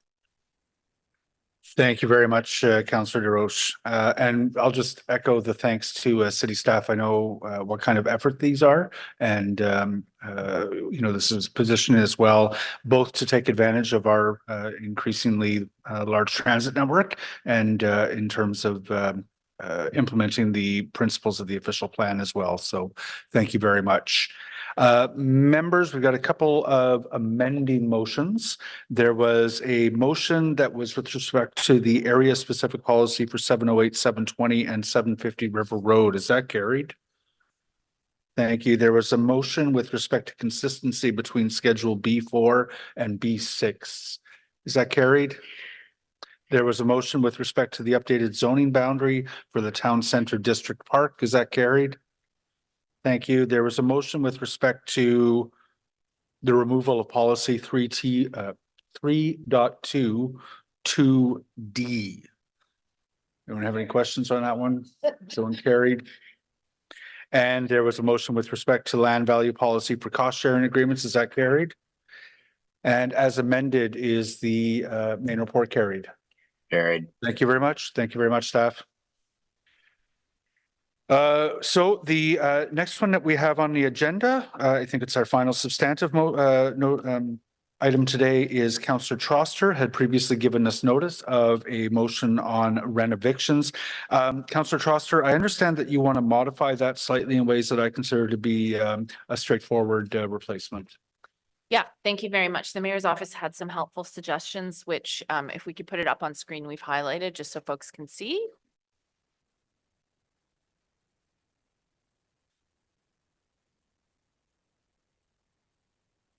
So I'll just read the therefore be it resolved. That's where the changes are.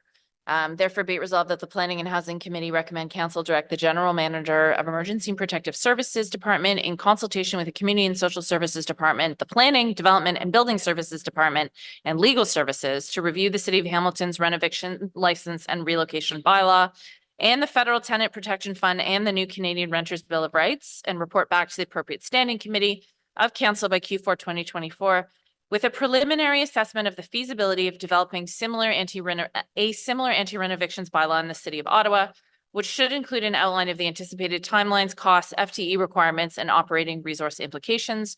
To do this work, as well as the planned or approved projects on existing departmental work plans that would have to be deferred or postponed as results. Thank you. If it's okay with committee, well, then we'll consider that to be the version of the motion that is under debate today.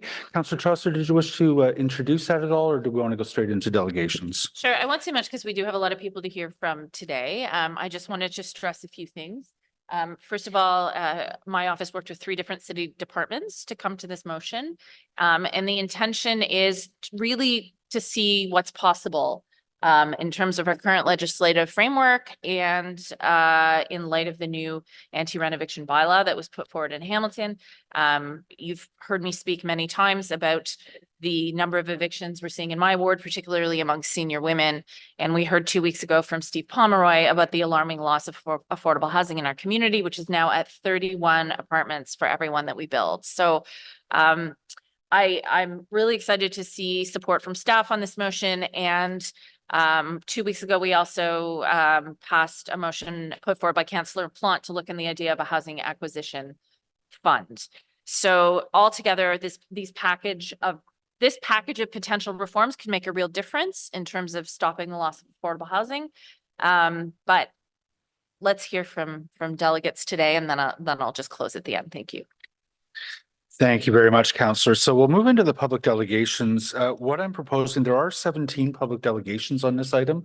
I think what I'd like to do is hear at least the first half of those delegations before we take a short break. That's probably going to be around 12:15 or so. So after we hear from, I think, Eileen Leo, we're going to take a quick 20-minute break to grab some lunch and then resume hearing it and move into debate. So the first public delegation upon whom I would call would be Sarah Sproul with Community Legal Services Ottawa, who's going to be followed by Aidan Kalionen at CUSA, and then Larissa and Drew at Somerset West Community Health. Sarah, I don't know if Sarah's here or... I am, yeah. Oh, there you are. Can you hear me? We can, thank you. You have 5 minutes to address the committee. We're in your hands. Great, thank you so much. Good morning, and thank you to the committee for giving me a chance to share my thoughts on this motion put forward by Councillor Chaucer. My name is Sarah Sproul, and I'm a lawyer and director at Community Legal Services of Ottawa, which is a nonprofit organization. We're funded by Legal Aid Ontario, and we provide frontline legal services to people living in poverty. And to give you an idea of who we serve, a single person must make less than $23,000 annually to qualify for our services. So we specialize in social assistance, immigration, and housing law. And in recent years, the demand for housing law appointments has far outstripped our other areas of work. And as you know, our city is in the midst of a housing crisis.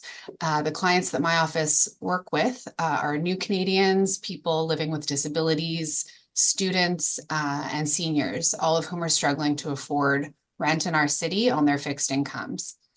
And so I would submit that the affordability crisis must be addressed through various measures aimed at curtailing the problem in different ways, including the unnecessary loss of existing affordable units. As Councillor Chaucer mentioned, it's occurring at a rate of 31-1, according to Steve Pomeroy's report. One of the ways these unnecessary losses are happening is through renovation evictions, sometimes called rent evictions. And my office has seen a huge increase in the number of rent eviction notices, or N13 notices, being served on tenants over the last few years. And our experience in this regard is really borne out by the study that was conducted by Acorn, which found that there was almost a 300% increase in the number of N13 notices that were being filed at the Landlord and Tenant Board between 2017 and 2022. And unfortunately, in our experience, a fair number of these N13s seem to be given in bad faith, where a landlord does not ultimately do the work, or where a landlord does not need vacant possession of the unit to do the work, or where a landlord does not allow a tenant to return when the work is done. Some landlords, unfortunately, are using these notices as a way to move existing tenants out so they can rent to new tenants at higher rates, which permanently decreases the affordable housing supply in our city. The Residential Tenancies Act, or the RTA, is the provincial law that governs evictions for the purpose of renovation, and it's enforced by the Landlord and Tenant Board. But I'm here to tell you that unfortunately it is insufficient to prevent the unnecessary loss of affordable units to renovations. Councillor Troster, should I stop? You've got your hand up. No, okay. So it's insufficient. The RTA, the provincial law, is insufficient for a few reasons. Firstly, although the RTA requires a landlord to serve a tenant with an N13 notice if they wish to evict for renovations, it does not require anything else to be done at that stage, at the time the N13 is served. At that stage, landlords do not have to apply for permits, and landlords do not have to prove that the renovations are so extensive that a tenant actually needs to move. It can be many months, sometimes years, after the N13 is served before the landlord and tenant board schedules a hearing, and a landlord would have to prove what renovations are being done and why a tenant has to leave for them to be done. And so many tenants will just immediately vacate when they receive an N13. So it never even gets before the landlord and tenant board to have them look at renovation plans and see whether eviction is actually needed. Secondly, the N13 notice does advise tenants that their landlord must allow them to move back in once renovations are complete, but it does not advise them that they're allowed to move back in at the same rent, which means that many tenants will leave without exercising their right to move back in because they don't understand that right. Thirdly, the law does not require a landlord to provide timelines for the work being done or to provide a move back date, nor does the law require a landlord to provide alternate accommodation during this displacement period. The law also doesn't require a landlord to provide enough compensation to pay for higher temporary rent during the period of renovations. And so in short, the law does almost nothing to help a tenant manage the cost of 2 moves and temporary shelters in order to save their affordable unit from being lost to them and to our city. And finally, while the provincial law is supposed to ensure that a tenant's right to move back in is secured, and it's supposed to ensure that evictions are only approved in cases where a tenant actually has to leave for a renovation, the law is only as good as its enforcement. And to enforce these laws, it's up to the individual tenants to fight. They must understand construction plans, engage in extensive paperwork, and most dauntingly, partake in legal proceedings. These proceedings can take years, and they require tenants to live with deep uncertainty in the meantime.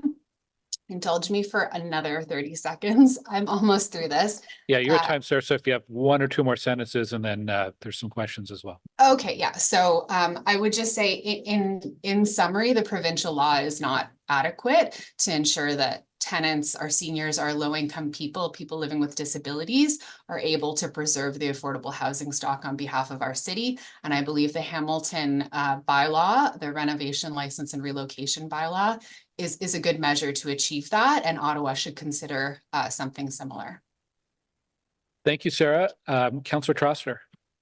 Thank you, Sarah, for being here. I really appreciate it. So you've touched on the fact that a lot of tenants who might be served in N13 might just choose to move out right away because they feel intimidated. So, you know, even though, as you said, the number of N13s filed with the board has tripled over 3 years, would you say that that's an undercount of the number of evictions that are actually happening due to renovation? Absolutely. We have tenants call us after they've moved with questions about what happened and what the N13 meant, because they'll hear that other tenants have stayed and that the renovations haven't actually taken place. So once a landlord serves an N13, they can apply to the landlord and tenant board for eviction. But if they feel that the tenant is going to leave anyway, they might not even go to that length. So it's really pretty impossible to capture how many of these notices are being handed out and resulting in people leaving their affordable units.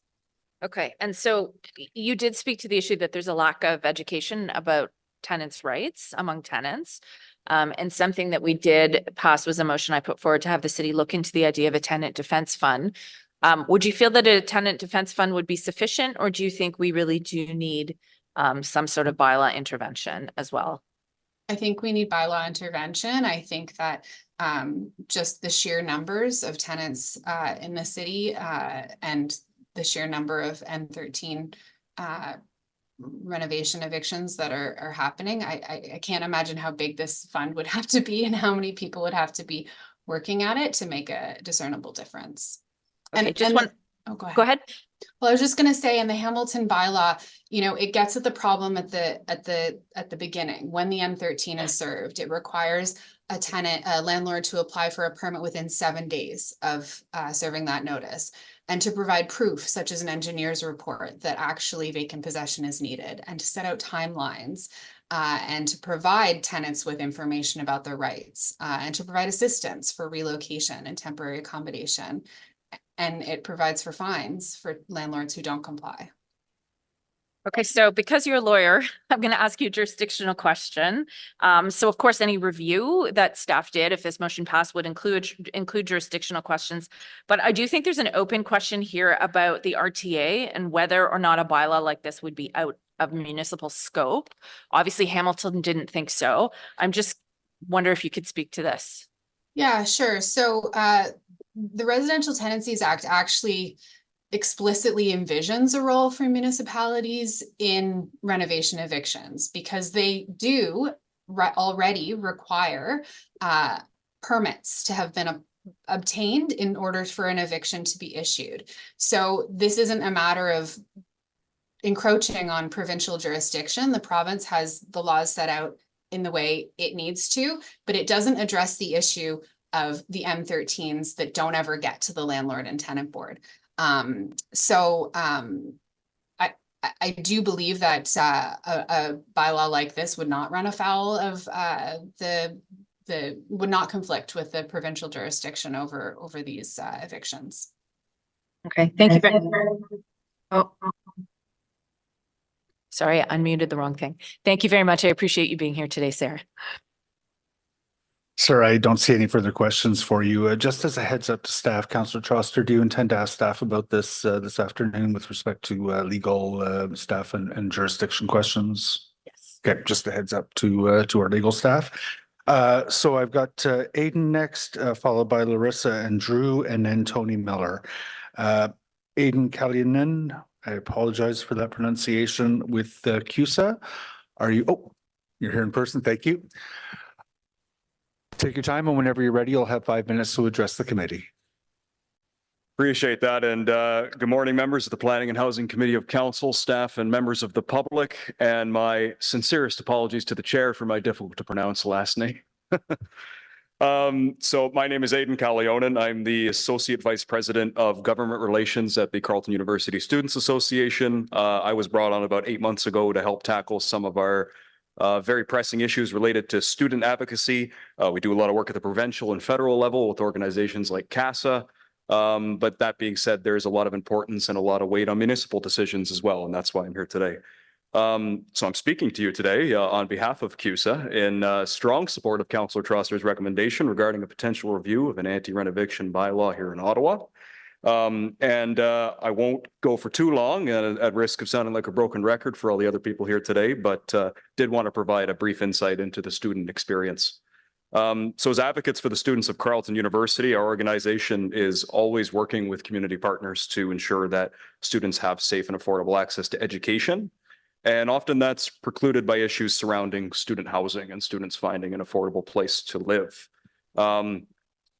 I know a lot of people are going to cite the study by Carleton University Professor Steve Pomeroy, but I do really want to hammer home that students believe that for an affordable housing strategy so focused on increasing supply and keeping rates affordable, I'm sure members of committee are aware that the current situation where we're losing 31 units for every one new unit built is completely unsustainable and not a long-term strategy.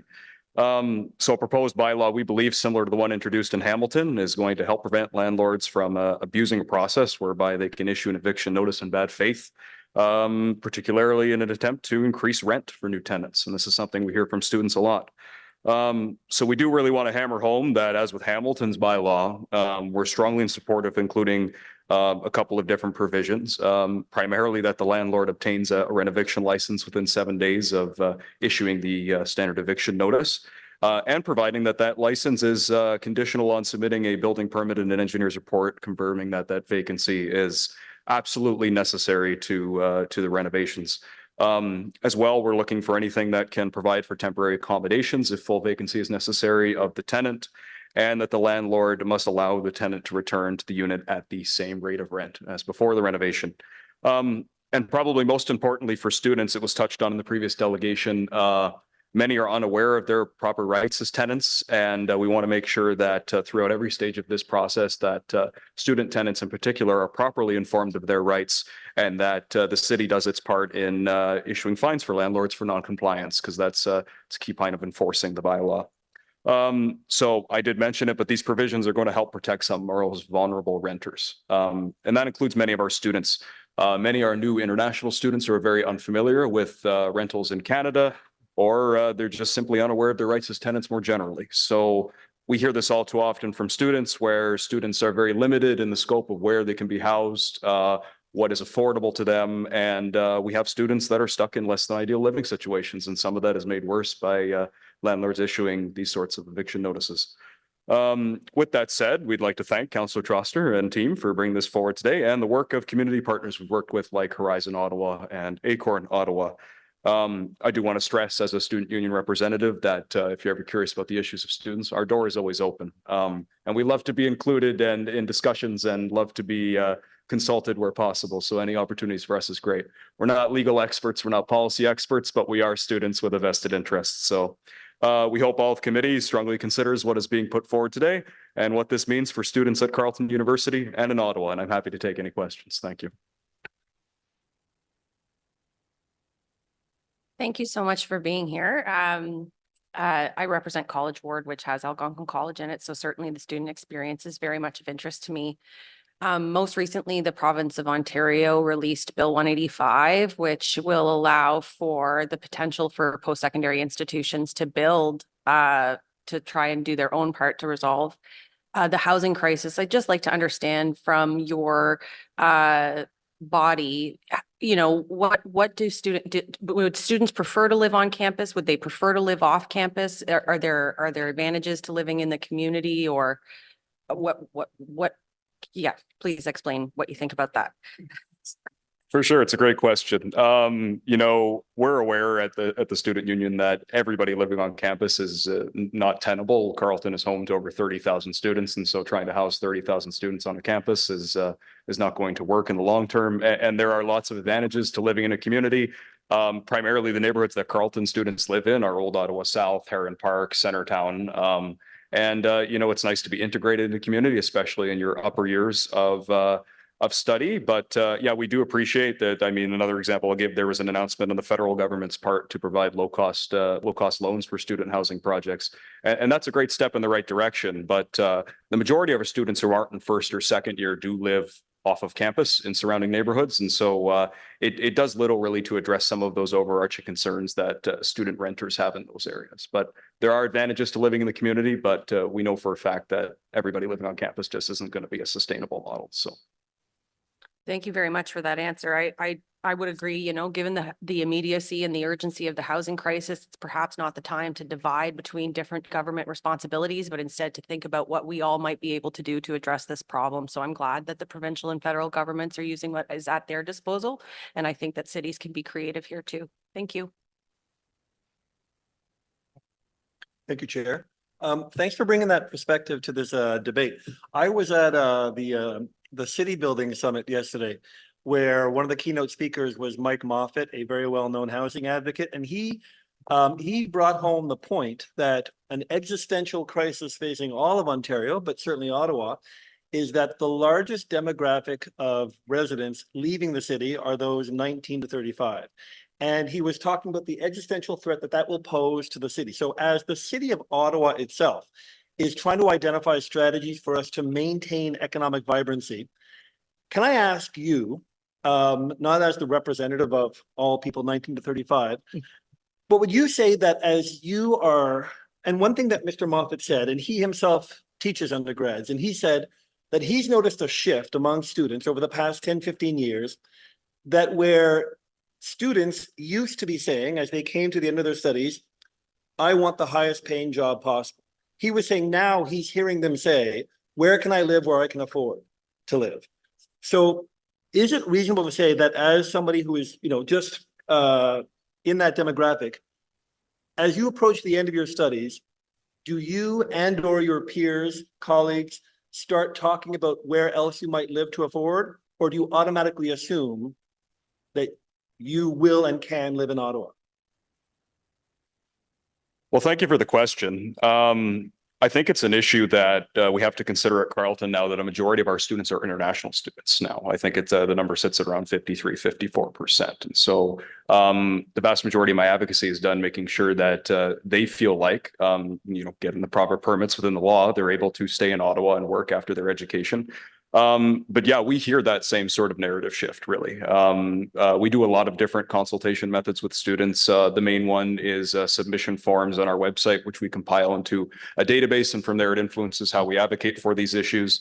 And one of the things we do find, especially among international students, is there's that fear that I'm not going to be able to stay in Ottawa primarily because I can't afford it, because the vast majority of them, as you know, they're limited in the amount they can work. They're limited in where they can live, where is accessible in Ottawa. And so, yeah, the narrative is definitely shifting as we have more and more international students coming to Ottawa. And speaking from my own experience, I'm not an international student, but I can say that I definitely have to keep my options open, right? I have to make sure that I'm students increasingly are moved for work more and more across the country, and living in the same place for long periods of time isn't as practical as maybe it once was. So yeah, it's definitely something we keep in mind and something we hear a lot from students. And so yes, I'd say from my perspective, it's definitely a narrative shift, and affordability is at top of mind for so many students. Thank you very much. Thank you, Chair. Thank you very much, Councillor Devine. I don't see any of the questions. Aidan, thank you very much. I hope we'll see you here more often. The student voice in Ottawa in planning matters should be more powerful than it is. And I'm very glad to see you here today. Thank you. Well, thank you. That brings us to Larissa and Drew from Somerset West Community Health Center, who will be followed by Tony Miller and then Kayla Andrade. And just to members, with respect to questions to delegates, if you could just keep those focused and keep us moving through. Thank you. Larissa and Drew, are you online? Oh, there you are. Hi, Larissa. We're in your hands. Great to be here. I see the snowy dreariness has given way to sunny skies, and so that kind of reflects my disposition this morning, and hopefully yours as we go through this meeting. Hey, my name is Drew Mirabel, member of Somerset West Community Health Center, the Advocacy Committee, but also the board. Also a really proud member of what is a diverse, socioeconomically diverse and culturally diverse West Center town. I just wanted to take a couple minutes here today to express the center's support and my personal support for the motion being put forward to explore the feasibility of an Ottawa bylaw to prevent rent evictions. As all of you know, Somerset West Community Health Center provides primary health care, health promotion, community development services, and there's a recognition that responding to the kind of diversity of needs within the local community is important, but in particular, attention to those members of the community who are most vulnerable and at risk. These are circumstances that, if we're being intellectually honest with ourselves, you and I, with a slightly different cosmic roll of the dice, could have been in. At the top of that list is people experiencing homelessness. I mean, this isn't an insignificant number of people. I know the center tabulated in 2022 that 17% of its 18,000 clients were experiencing homelessness. I think it's probably also worth saying that there needs to be an acknowledgement of disproportionate impact of systems like housing on Indigenous, Black, and other racialized people. In 2021, 32% of the sort of 1,500 or so individuals experiencing homelessness identified as Indigenous. Jeff or Councillor Leeper, you gave a great land acknowledgement off the top. And I think if we want to live our reconciliation, we need to take real actionable steps towards it. At Somerset West, I know they're at the Advocacy Committee and through the whole organization, there's concerns about the gentrification in West Centertown and how it exacerbates that problem of homelessness as large-scale development displaces existing residences. Now, I won't go through a whole bunch of studies here, but it is worth saying that in work with the Planning Collective back in 2018, some work that Somerset West commissioned, they identified that between 2006 and 2016, the number of units requiring major repairs shrank from 13% to 7%. And if you think that that's a whole bunch of sparkling new affordable housing units, it's not, because we know that for one affordable housing unit built, 7 are lost. This is an uphill battle, and there's no sense in making the battle a whole lot less feasible by not implementing measures that make it easier to evict people on the basis of seeking rent profit. And so given the scope of this housing problem, we know that a multifaceted solution is required. And so today, Somerset West, myself as a resident and someone who values equitability and diversity in our community, is asking the committee to support the motion being put forward to explore the feasibility of anti-rent evictions, the bylaw in Ottawa, similar to the one in Hamilton that a couple of folks have referenced thus far. It's worth noting, just with the last minute here, that a couple of the important points of this bylaw. It would build on the report released by Acorn Canada to require a landlord to apply for a city rent eviction license within 7 days of issuing an N13 eviction notice to a tenant. Only approving the license if the landlord has already secured all building permits and provides an engineer's report confirming that vacancy is in fact necessary. Requiring the landlord to provide temporary accommodation that are similar to the current unit or rental top-up unit that the tenant can return to after rent evictions. Requiring the landlord to allow the tenant to return to their unit at the same rate they were paying before. And just finishing up with the last two, providing tenants with the information on their rights and entitlements during the process.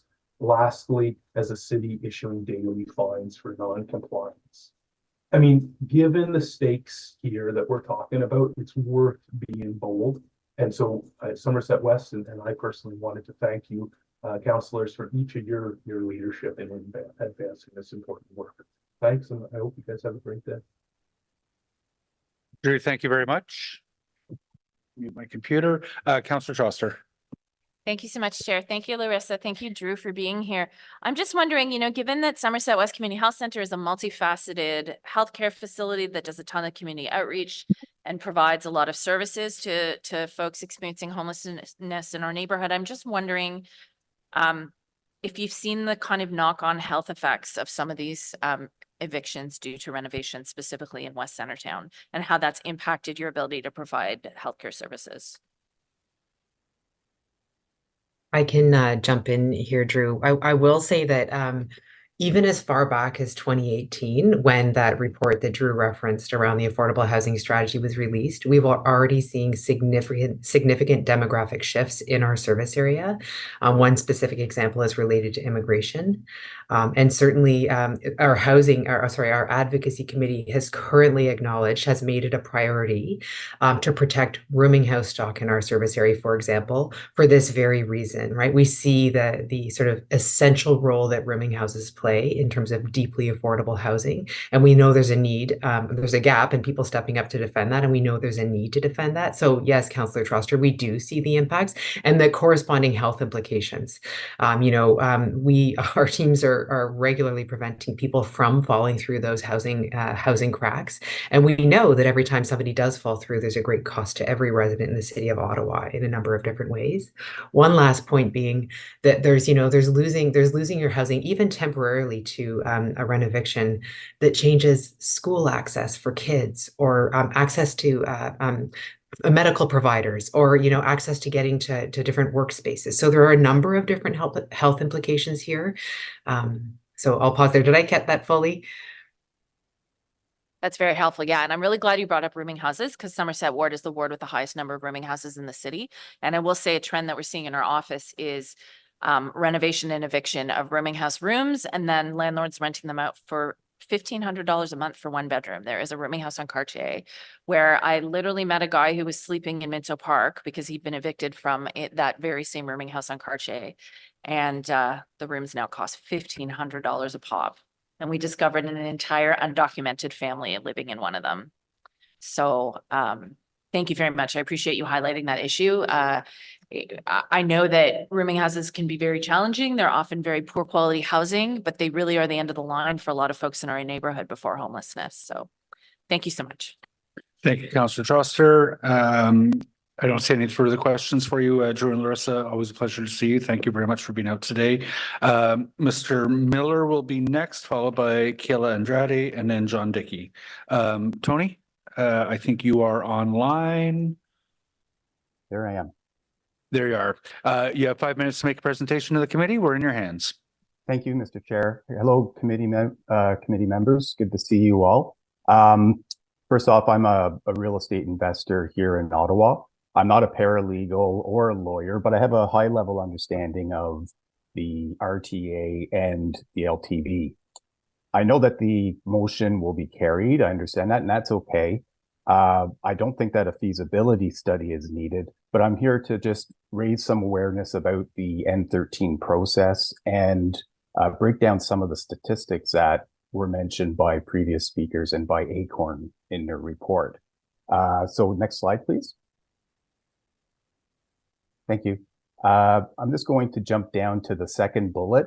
I believe Ms. Brule mentioned that, and some other speakers mentioned that the city should incorporate the bylaw, and it should include a rule where landlords have to provide the N13 with a building permit and perhaps with an engineering report.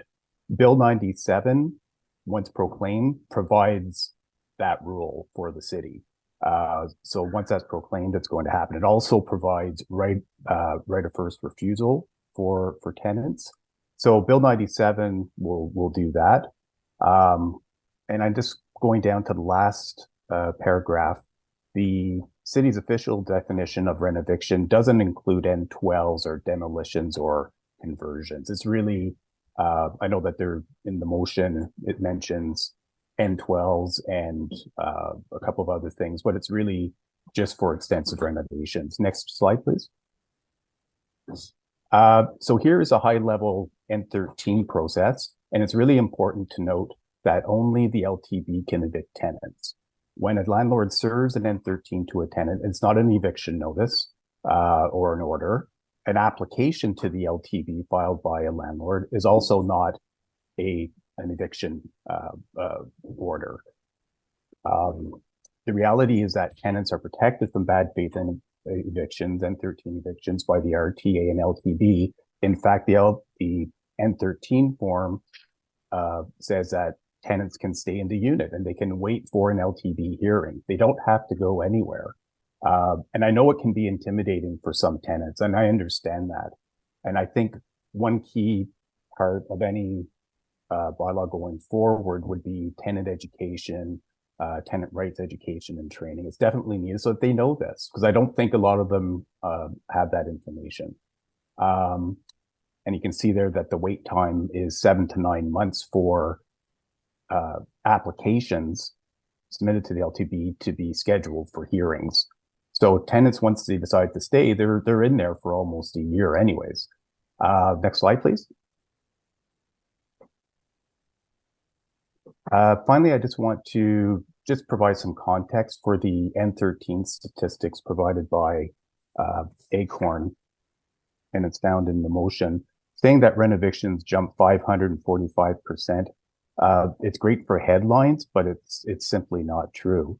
The report gives the impression that all 69 applications, N13 related applications, were filed for repairs and renovations, and they were all in bad faith. And again, it's not true. The 69 applications could be for repairs and renovations. They could be for demolitions, and they could be for conversions. We just don't know what those stats are. By comparison, in 2022, Hamilton filed 132 N13 related applications. Ottawa did 69. So that makes 69 applications account for about 0.5% of Ottawa's rental stock.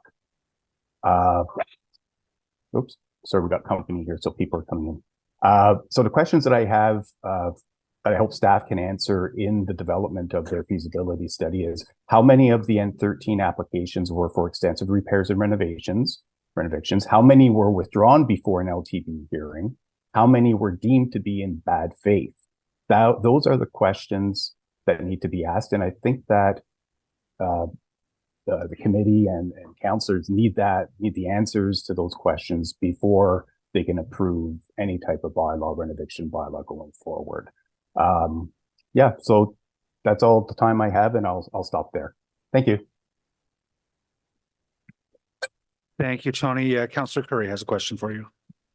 Thanks. Just very quickly. Thanks, Tony. Any idea, I know I'm asking you to be a crystal ball here, but any idea when Bill 97 will be proclaimed? Good question. Thank you for the question. I've reached out to several MPPs and I'm waiting to get an answer back.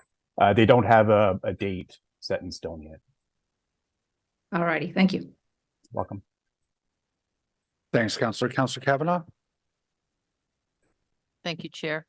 Yeah, Mr. Miller, I just want to know when you say that N13 that the tenants are allowed to come back at the same rental rate? I think that's the issue that we're trying to deal with. Yes, they're allowed to return at the same rate. It's more difficult I believe when it comes to demolition of buildings, but when it comes to repairs and renovations, it's more possible. And I think that's mentioned in the Acorn report. Okay, we'll get some more information on that. Thank you. You're welcome. Thank you, Vice Chair. The 2022 numbers shows about triple the number of N13 notices compared to any recent year. Why is there such a big jump in 2022? Well, I believe that it was because of COVID. During 2020, 2021, there were restrictions in place where landlords weren't able to access their units and perform renovations, extensive renovations. During that time, the landlord and tenant board still accepted applications. That's why you still see some application numbers in Acorn's chart. But eviction orders were not ordered by the LTB. So I think by the time 2022 came around, the restrictions were easing and landlords actually had access to their units to begin some extensive repairs and renovations. Okay, thank you, Chair. Thank you, Councillor. Councillor Devine. Hi, Tony. Thanks for the. Hi, Councillor. Hello. Thank you for the delegation and as a landlord yourself. So I do appreciate the point of trying to distinguish between good faith and bad faith renovation. So can I ask then? So as either as a landlord yourself or as a representative of landlords, if one element of the Troster motion is to seek that landlords obtain a permit before issuing a notice, what would be the harm of requiring that a property owner obtain a renovation permit before issuing an eviction notice? Thank you for the question, Councillor. I think that one has to do with the cost. Number two is when we're talking about a building permit, and there's also the potential of an engineering report in addition to that, So those two reports are needed. There's also the time it takes to get those reports done. It can be onerous going through those processes to get the reports done. And I think it's also accumulation of many local bylaws, the landlord and tenant board collapse. I think it's not just one thing that makes it difficult for, let's say, smaller landlords, but it's accumulation. When you put everything together, it's like, what's the example I could use? Maybe like death by 1,000 cuts. It's just another, man, what a pain. It's a drag. It's going to cost more money. We'll just forget about it. We're not going to do it. And they'll just leave the units as is, and they won't do the repairs and renovations. That's just the risk, I think. And I think Hamilton report mentions that as well. Thank you. I mean, I appreciate that there can be work involved, but I know that a lot of homeowners have to obtain permits for any number of renovations. So there's likely a reason for it, but thank you for the answer. You're welcome. Thank you, Chair. Just also, Bill 97 will cover the need for a engineering report or a report by a specialist and a building permit before an N13 is served to a tenant. Okay, Mr. Miller, thank you very much. I don't see any further questions for you. Thank you, Chair. Thank you, which will bring us to Kayla Andrade, John Dickey, and then Gerard McCarthy, followed by Eileen Leo, at which point we'll take a 15-20-minute break. Kayla, I don't know if you're in the room or online. I'm online. Good morning, Kayla. When you're ready, you have 5 minutes to make a presentation to the committee. We're in your hands. Well, thank you so much. And thank you, Tony. You pretty much covered a lot of what I was going to be covering with the committee today. My name is Kayla Andrade. I am the founder of Ontario Landlords Watch, which is an advocacy group for good landlords, good tenants, and taxpayers. As we try to balance the housing crisis that we are all facing across Canada, we like to look at what the issues are and how can we come together as a community to create solutions. When we look at municipal government and they are trying their hardest to deal with the outcome of bad housing policies at multiple levels of government, we see the need of why you are trying to create policies and bylaws that help our most vulnerable tenants within the city. Unfortunately, a policy such as this on rent evictions is not going to be what we intend it to be. And like Tony had stated, when we look at the jurisdiction of provincial government and creating a bill of 97, they've already thought of this. It had its royal consent on June 8th of 2024, June 2023, and we are waiting for this to be rolled out to put those measures in place to make sure that there's not any type of bad actors.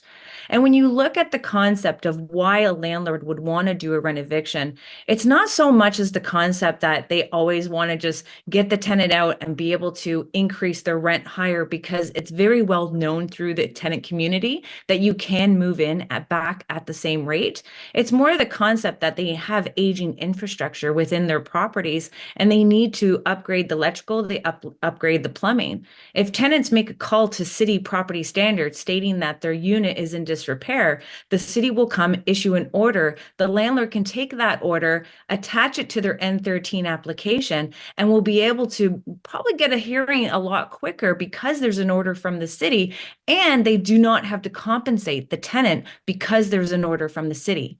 So as we are starting to make it difficult for landlords to try to do what is necessary to keep the place safe, we have ourselves in a predicament where we could be issuing eviction orders a lot quicker. And like Tony said, there's an increase of 2022. We couldn't get in to do those type of renovations, but at the same time, we do have tenants that are damaging our rental units, and that does require renovations, no matter if the tenant did the damage or not.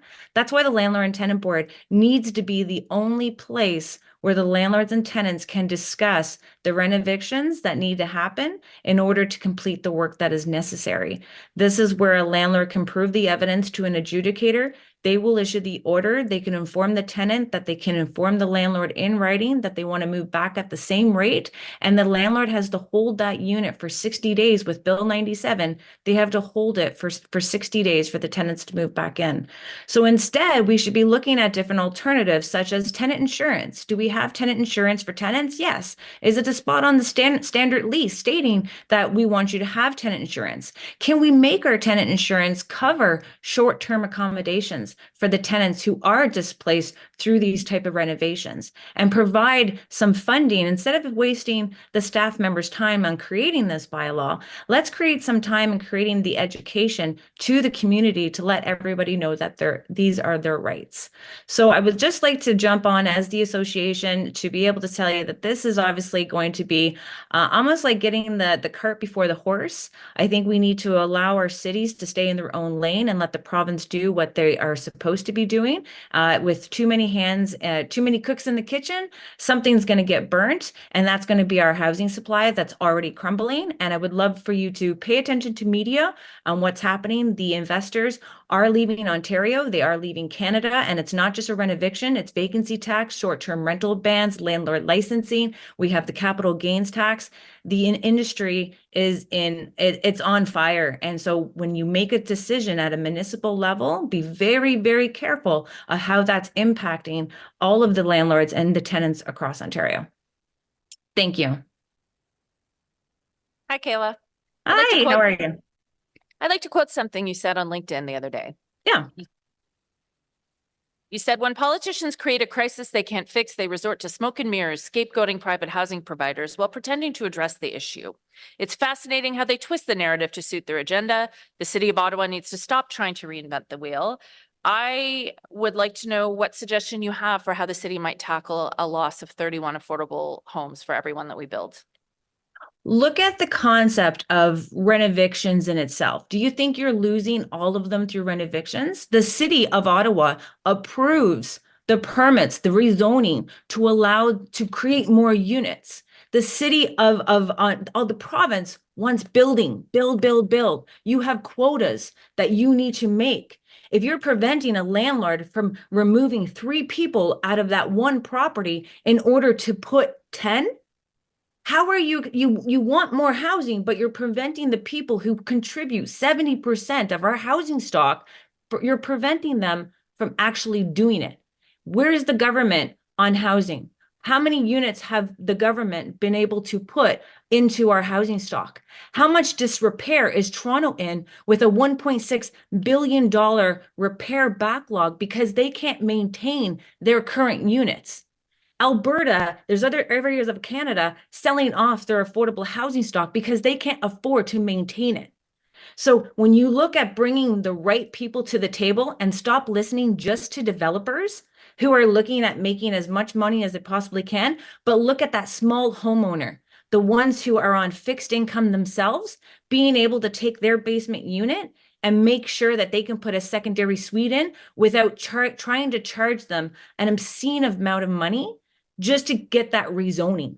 $18,000 in the city of Cambridge just to put an application into the city, and it could be a yes or a no, you still lose your money. You have to work with the investors, but instead, every level of government is restricting it, and we like to know why. Okay, well, just to be clear, we're not reinventing the wheel. We're looking at a common sense policy that's been successful in other jurisdictions. And I'm just, let me finish. I'm just going to caution both Kayla and Councillor Charleston that we're not able to debate at the committee. Right. I would just really like to understand why it would be considered so burdensome to change the sequence to insist that renovation licenses be granted before an N13 notice is issued.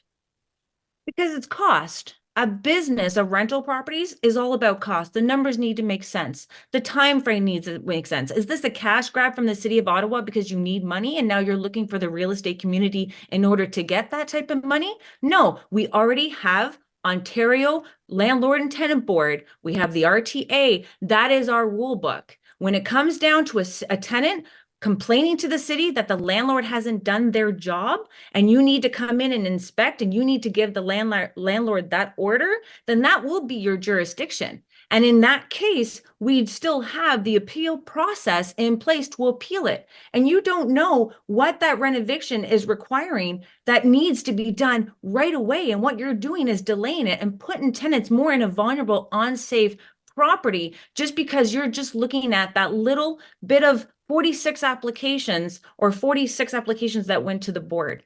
We have to do a lot better and look at the bigger picture than just that little tiny bubble that politicians are looking at because they can't provide the housing that they want to make it look like it's greedy landlords in the city of Ottawa or Ontario. Vice Chair. Okay, there are no further questions. Kayla, thank you for your presentation today. Thank you. We'll move on to John Dickey, who will be followed by Gerard McCarthy, and then Eileen. Yes, good morning, Chair and committee members. Thank you for hearing me today and in a timely manner. I appreciate that very much. I think you all know the Eastern Ontario Landlord Organization was founded in 1990. We represent members, the bulk of the units of our 45,000 units under management are in the holdings of large landlords, but we certainly also represent medium and small sized landlords as well. Most of our members, our members rarely seek to evict tenants to perform renovations. And when that does occur, it is usually to remediate a health and safety issue, such as for repairs after a fire or a flood. And indeed in a building which contains asbestos or other hazardous material. So we need access and the tenant needs to vacate. Like the mover and the supporters of the motion, we want people to be well housed, but we believe the proposal is not the right way to achieve that common goal. I want to start by suggesting that the background concerns listed in the preamble tell only one side of the story. N13 and N12 notices state very clearly in plain language that the tenant does not need to leave the unit unless the board makes an order. And that can, as has been pointed out, can take many months. The landlord sensibly wants to get the process going because they may need to go to the board. Other issues have to do with the details of Mr. Pomeroy's report. And we have a belief that many of the lost units are units which moved from renting for, say, 900 or 950 a month to units renting for 1,050 a month over the course of 10 years. So that because, for example, one of the previous witnesses today spoke of a loss of 7 units to 1 unit that was obtained rather than this 31 to 1. We don't think that figure is realistic. Another figure that can be put out from the point of view of background is that in terms of housing affordability, StatsCan reports that the percentage of households in core housing need in 2016 was 11.9% in Ottawa, whereas in 2021 it fell to 9.4%. So that was an improvement in housing affordability in that 5-year period. So to function well, the rental housing industry needs less red tape, not more red tape. And much of what the Hamilton model provides would be a duplication of what is already provided by the province, including the rental housing enforcement unit and the requirement for a building permit and vacant possession. The issue is a subject of provincial regulation, and I would suggest that it should stay there. The province provides compensation available to tenants for bad faith evictions. The legal clinics are helpful to tenants in obtaining that. Acorn is helpful to that, and Acorn is very helpful to tenants, in fact, in staying in their units when they really need to vacate their units for essential work to be performed. And indeed, I'm certainly involved in situations where individual tenants will stay in buildings and then the whole project is stalled because the work can't be proceeded with safely until the whole building is vacated, and that harms other tenants because these units are then not available. Dem evictions in the motion are conflated with rent evictions, whereas some dem evictions are absolutely essential to increase the housing supply, which is fundamental to solving the whole housing problem. So as a city, we want to make sure we take steps to solve specific parts of the problem do not make the overall problem worse. If the motion is adopted, EOLA will want to work with the city staff, as we have for decades now, and with this committee and with council to minimize the unintended negative consequences of such action as is taken, and to maximize the benefit, which is your goal, to preserve the affordability of housing, while at the same time increasing or at least not decreasing the supply of housing. YOLO is on the same page with you on those fundamental points. Thank you. Thank you, John. I don't see any questions from members for you. Thank you very much for your presentation today. Brings us to Gerard McCarthy and then Eileen, and then we'll take a short break. Gerard, I think I saw you getting ready online there. Yep. Jerry, we're in your hands whenever you're ready. Okay. Thank you very much. I don't have any institutional affiliation. I have been involved in the sponsorship or mentorship of 5 refugee families since 2016. Most of this done in collaboration with the Catholic Center on Immigration. All of these families have done well. They're all gainfully employed. They have rarely tapped into Canada's social welfare system, and they're all now proud Canadian citizens.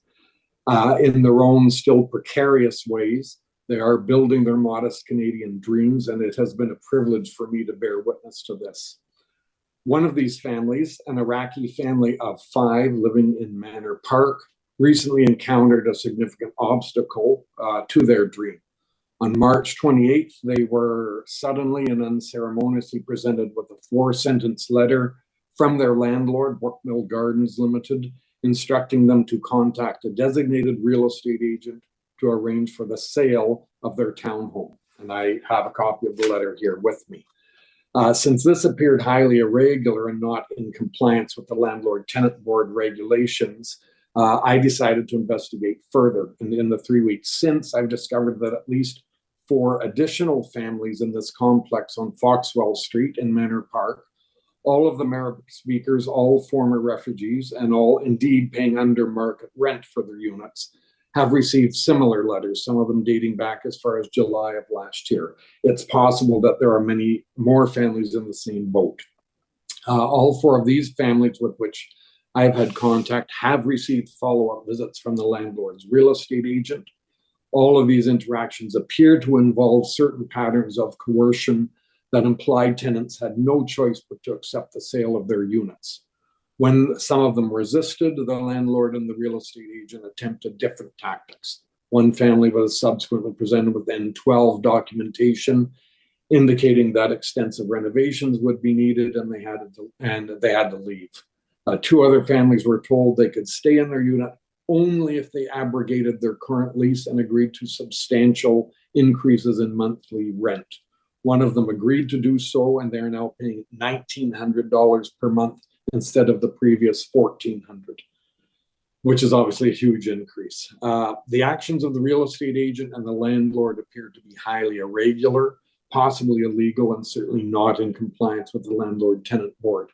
The end goal would appear to be a bad faith attempt to end the tenancies of selected residents, all of them identified so far being Arabic-speaking immigrants who are minimally aware of their rights as tenants and the means by which they can advocate for themselves in the Canadian context.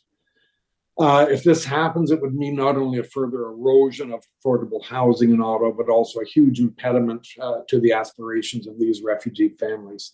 I therefore urge the committee to positively consider regulations and bylaws, including the motion before council, that will protect vulnerable families from the predatory practices of unscrupulous landlords. Thank you. Jerry, thank you for your presentation. I don't see any, Ariel, sorry, Councillor Trosser.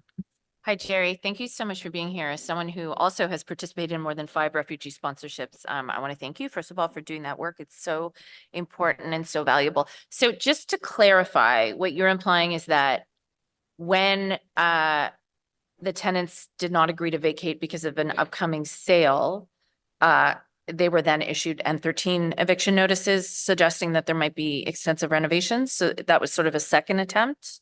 Oh, yes. A year later, after the notice of a sale, after they were informed that it was going to be sale, this has happened in one family. They said they were not going to sell the house.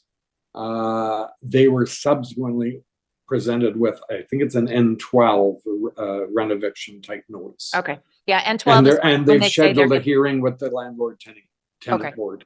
Okay, yeah, and N12 is actually when they say they're going to move a relative in, and then N13 is an eviction. But thank you very much. I really appreciate that. I think what you're speaking to is some of this intimidation that is present if these notices can be issued without first obtaining a renovation license. So thank you so much. I appreciate your comments today. Thank you, Councillor Troster. Jerry, thank you very much for your presentation today. Let's move to Eileen. Leo? And then we'll take a short break.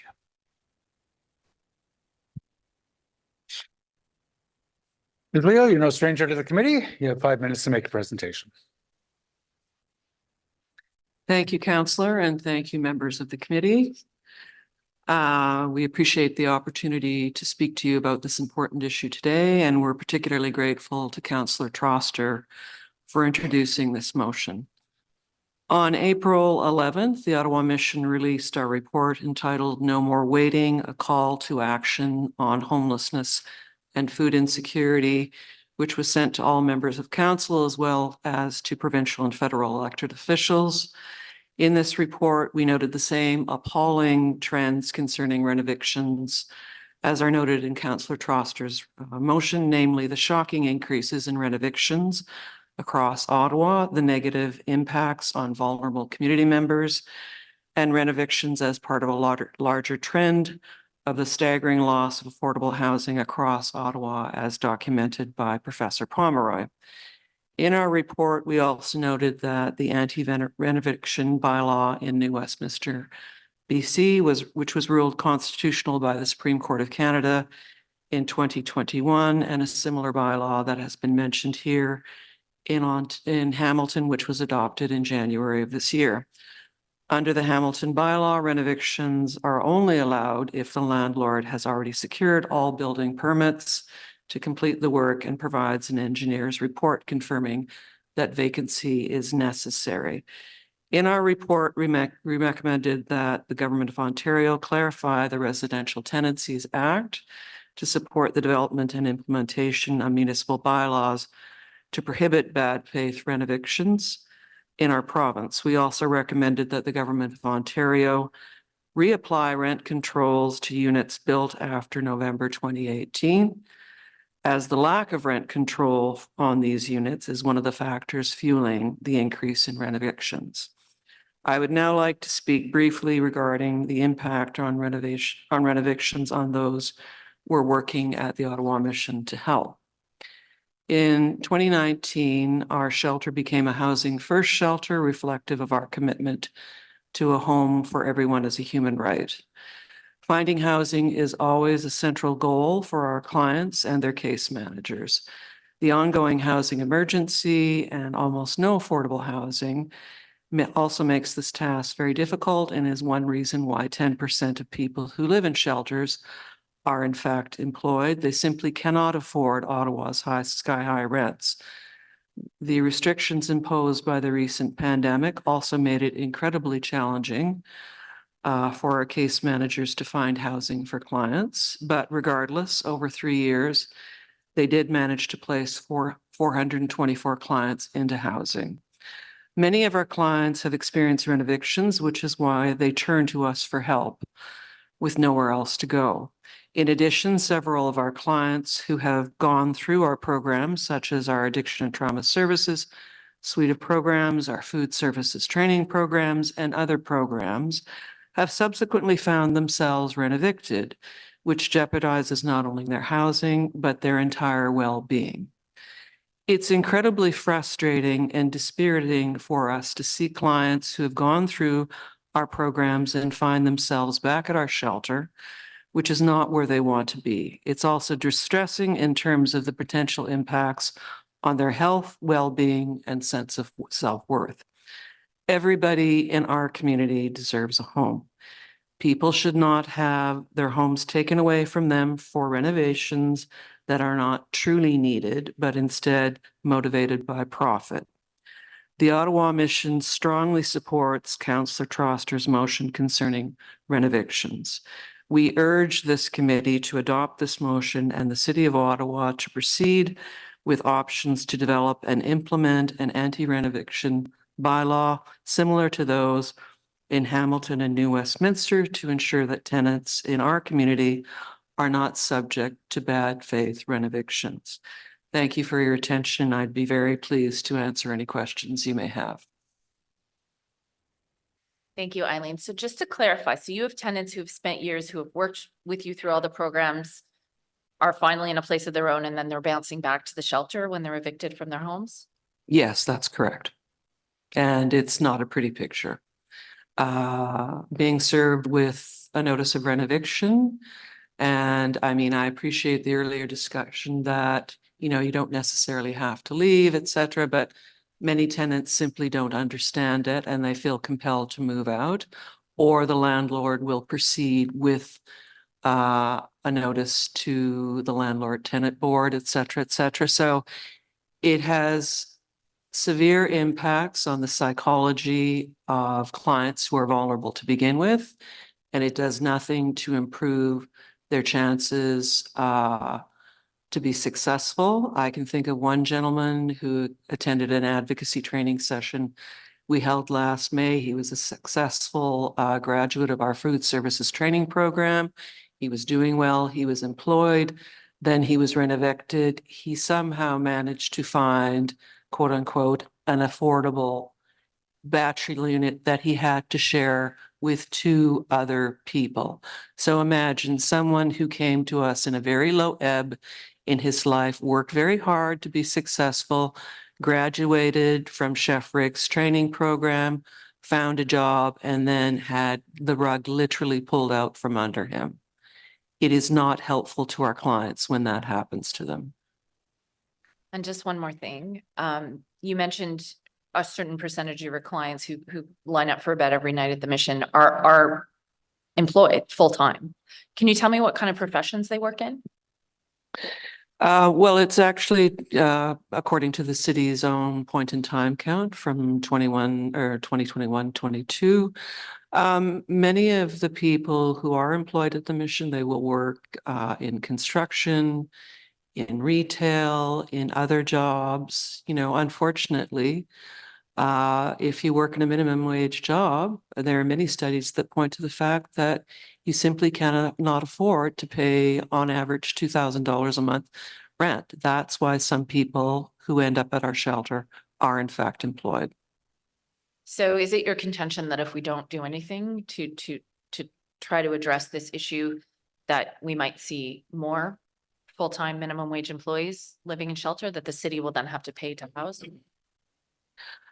I would not be surprised to see that happen. I mean, we've already seen the astonishing increases in renovictions over the past 2 years. I know that the former Community and Protective Services Committee actually directed the mayor in June of 2022 to write to the province about looking at the Residential Tenancies Act to determine whether Ottawa could proceed with its own bylaw, and that was almost 2 years ago. So clearly this has been a longstanding concern. Rates have gone up, as we have seen.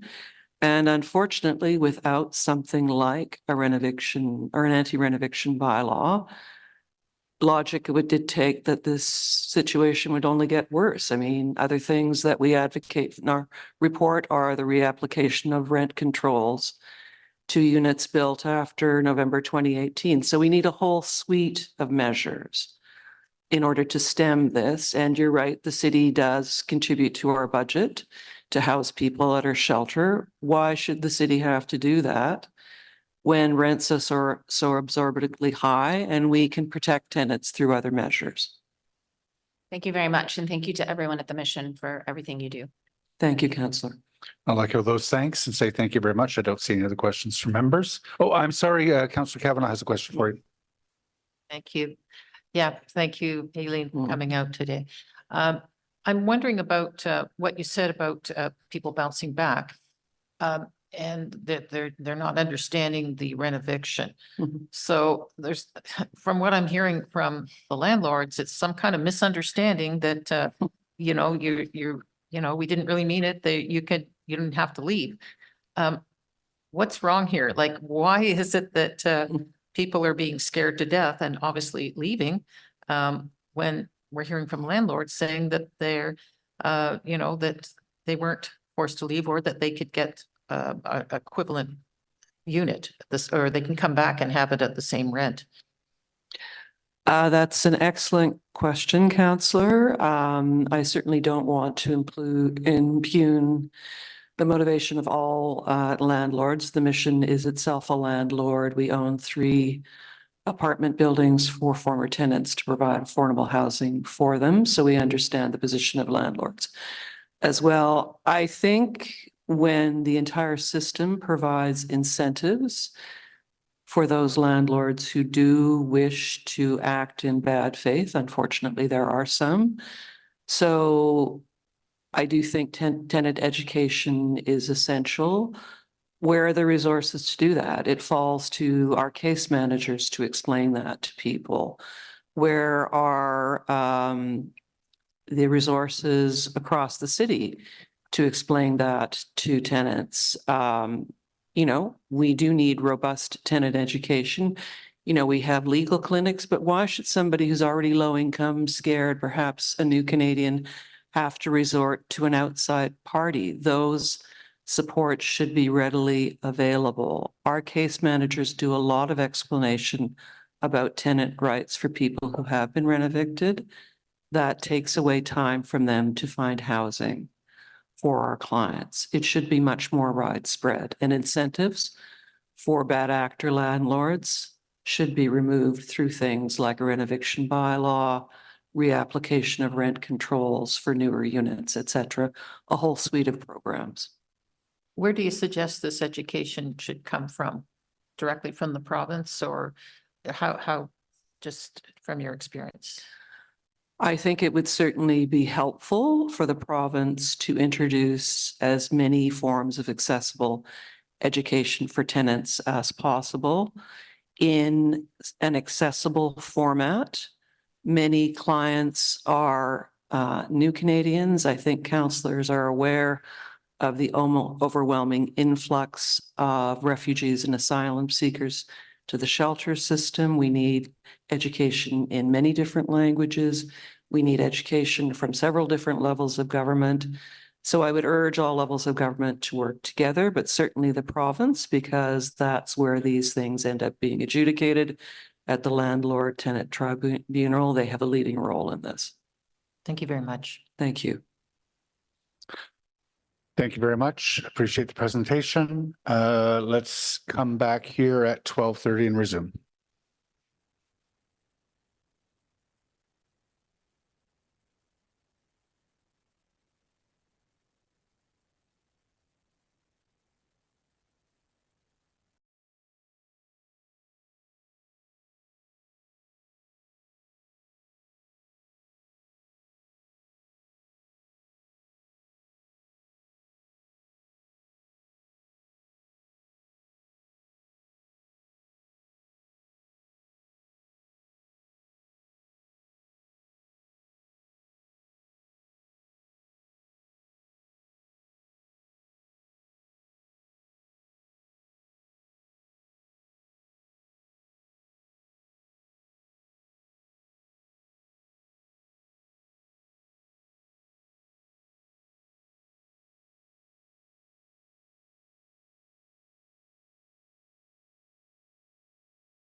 As soon as Lane and Wilson take their seats, we'll have quorum and we'll resume.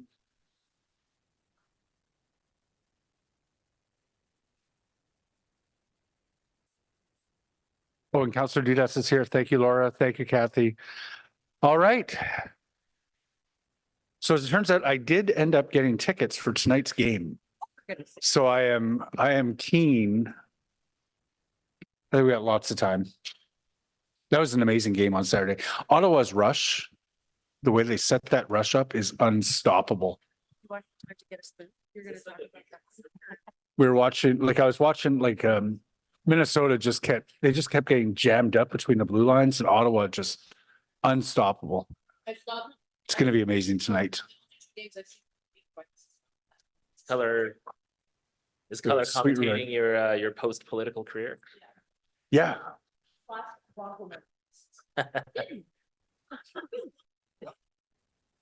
Welcome back to the resumption of Planning and Housing Committee meeting number 26. Our next delegation, Mary Wine. Oh, you're right there. Okay. I'm not sure. Do we have a camera on you if you sit there as opposed to, can I ask you to move to the end? That way we'll ensure the eyes of Ottawa are upon you. No worries. We are in your hands whenever you're ready. You have 5 minutes to make a presentation to the committee. Okay. Chair Gao, Chair Leeper, Vice Chair Gower, and councillors. My name is Mary Huang, and I am the president of Central Town Community Association, and I'm also the co-chair of the CCA's Housing Affordability Working Group. I have been involved in the Ottawa Community Benefits Network for the past 4 years, and I'm currently its treasurer. In addition to these, I am on the task. I've been on the task force to revitalize our downtown, where we have looked into office to residential conversion, including I have advocated for some affordable housing in those conversion. The city of Ottawa have declared a housing and homelessness emergency in 2020. We have both the city of Ottawa's 10-year home housing and homelessness plan and the integrated transition to housing strategy from this year. And everyone can see that the housing crisis and homelessness issue in Ottawa has gotten worse over the last few years. Similar to other major cities in Canada, we're losing 31 units of housing under $1,000 during the last 10 years from 2011 to 2021, according to the study by Steve Pomeroy. And there are a lot of need that's not met right now with affordable housing. We have heard from both I'm here today to speak as the president of Central Community Association, and I'm in support of the staff investigating and potentially looking at anti-renovation motion for bylaw. Hamilton has one, and I speak to the head of Hamilton Community Benefits Network with some stuff they're doing. And in January 2020, we had 2 city staffer that's responsible for rooming houses, plus a resident of a rooming house that's recently acquired. And she was telling me the new owner converted 2 kitchens into additional housing units, charging $1,000. And because she and some of her neighbors pay only $600 to $700, he's trying his best to persuade them to leave through making things much more difficult for them. And because by any of them leaving, he can increase their rent by 50% with a new tenant. And so it's very much in the interest for some actors to do renovictions in order to increase the rent significantly. And the real estate agents are not even hiding it anymore. My co-housing group, Concord Co-housing, got a listing from a real estate agent just on spec. And it clearly stated in the listing, the rent can be increased significantly, essentially advocating for a renovation of the new owners to renovate tenants to increase their rent And at 37 times the net operating income, which means cost of capital of 2.65%. Basically, most landlords at that level will be cash flow negative and a negative profit for that. So it will be high incentive for them by being priced as such. It's high incentive for them to renovate people so they don't lose money on the project. And also, I know Councillor Plant had a motion to investigate acquisition fund similar to Toronto's MURA or City of Hamilton's the affordable housing fund program. I spoke back in September saying that Ottawa should really create one, and I hope the staff can find a way to, and the councillor can find some funding and to go with the federal housing acceleration fund, as well as the rental protection acquisition fund. I think that's what's the new name for it, but it's the housing acquisition fund that the federal government announced a few weeks ago. Because seriously, the existing housing is one of the lower price housing, and but we need to bring the prices and the expectation of renovation, easy renovation, down a bit more, because it's pretty rampant right now. So that's all my delegation for today, and I hope, thank you for listening. Thank you very much, Mary. I don't see any questions for you from members, so thank you very much for your presentation today. Okay, thanks. Let's move on to Eddie Rue.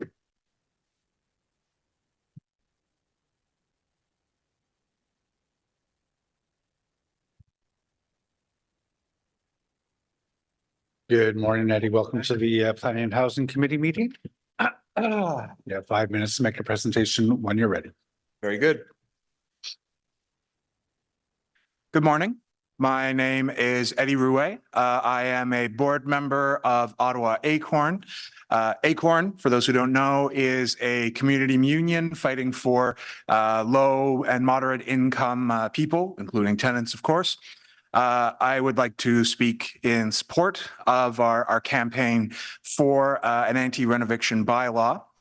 Now, many people have mentioned the research by Steve Pomeroy that shows that we lose 31 affordable units on the private market for every affordable housing unit being built. This is a crisis, and two of the major contributing factors to it are renovictions and demevictions. We cannot simply build our way out of the housing crisis. Ottawa tenants need the city to do everything within its power to protect existing affordable housing and ensure that we aren't being priced out of our neighborhoods and forced to pay hundreds of dollars extra, or in some cases, as much as twice our existing rent. Now, we do have a report, which a couple of other speakers have mentioned, looking at the number of N13 evictions issued, obtained through the Freedom of Information Act. Now, one thing that I would actually like to highlight, some people have mentioned the figure of about a 300% increase. That's actually the number for the entire province. For Ottawa specifically, we are talking about from 2017 to 2022, a 545% increase in N13 renovation notices. We are the third largest jurisdiction in the province in terms of the number of N13 notices being issued, just behind Toronto and Hamilton. And indeed, Hamilton has brought forward a motion or a bylaw based on the one already existing in New Westminster, BC.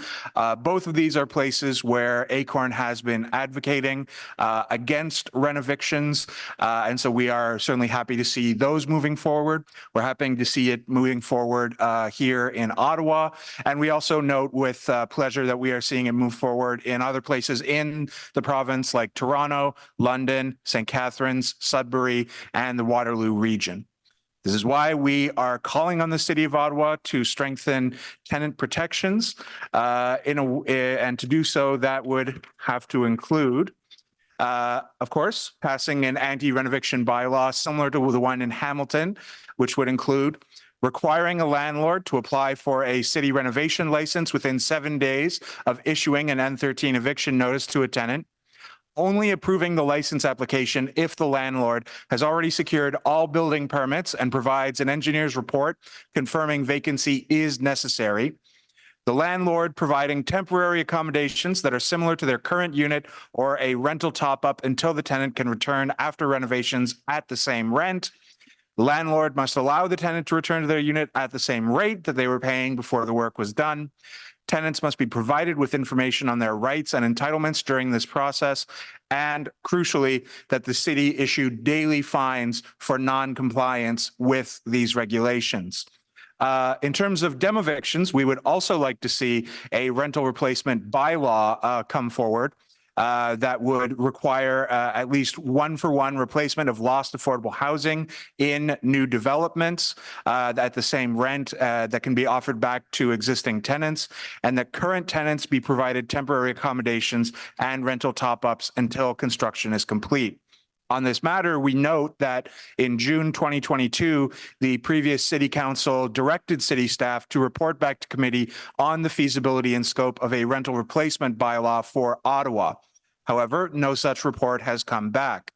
Now, during this time, the province did pass Bill 23, which gives the housing minister the power to regulate rental replacement bylaws, but there is nothing prohibiting municipalities from passing these bylaws under that legislation. We note, for instance, that the City of Oakville passed a rental replacement bylaw in the summer of 2023 after Bill 23 was introduced. Finally, to return to Councillor Troster's motion, we do also note happily the inclusion of the possibility of a tenant defense fund, similar to what they have in Hamilton and Toronto, so that tenants facing renoviction, demeviction, AGIs, that's above the guideline increases, and other situations that threaten their housing can access free legal representation. In short, Acorn members and tenants across the city are urging committee members to take the necessary steps forward to introduce these measures. All our existing policies and programs in other Ontario cities, and also have the support of law firms and legal clinics. Further lengthy studies will only delay the proven solutions that are desperately needed to preserve Ottawa's last remaining affordable housing stock. Other cities are starting to follow, and Ottawa tenants can't afford to be left behind. Thank you for your time. Thank you, Eddie. There is one question for you from Councillor Plante. Hey, nice to see you guys here today. I just had a couple questions for you because we're sort of hearing, this is kind of mythology. This is not correct. What would you say to people who say that not all renovictions are done in bad faith? Well, one thing I would say is that, the question of whether it's in bad faith is kind of, I can't presume to see into the hearts and minds of the landlords. But renovictions, whether they're in bad faith or even sometimes in good faith, can be quite harmful to tenants if they are not sufficiently regulated. Obviously, it involves having to move someone else out into new temporary housing, and that can be quite a burden. For instance, CMHC has noted that in 2023 in Ottawa, the average rent in units with new tenants, so this would be the unit that a tenant is moving to because of a renoviction, is actually 21% higher than the rents in units that have kept the same tenant. So any form of displacement is ultimately going to harm the bottom line of the tenant. And just to kind of piggyback on Councillor Troster's question that should pose the legal clinic, your report shows that 184 N13 evictions between 2017 and 2021 in Ottawa, but do you think this is representative of the scale of renovictions in the city? I would say that it is in important respects an undercount. Because one thing to keep in mind too is that on the one hand, there are the N13 evictions that actually, go all the way to the landlord and tenant board, and where they issue the ruling to evict. But we also see a lot of situations where it doesn't get to that point because, for reasons that we've heard from some other speakers, pressure is applied on tenants once they've received an N13 notice, and they're sort of told, don't bother fighting it, just accept this offer that we are making to you.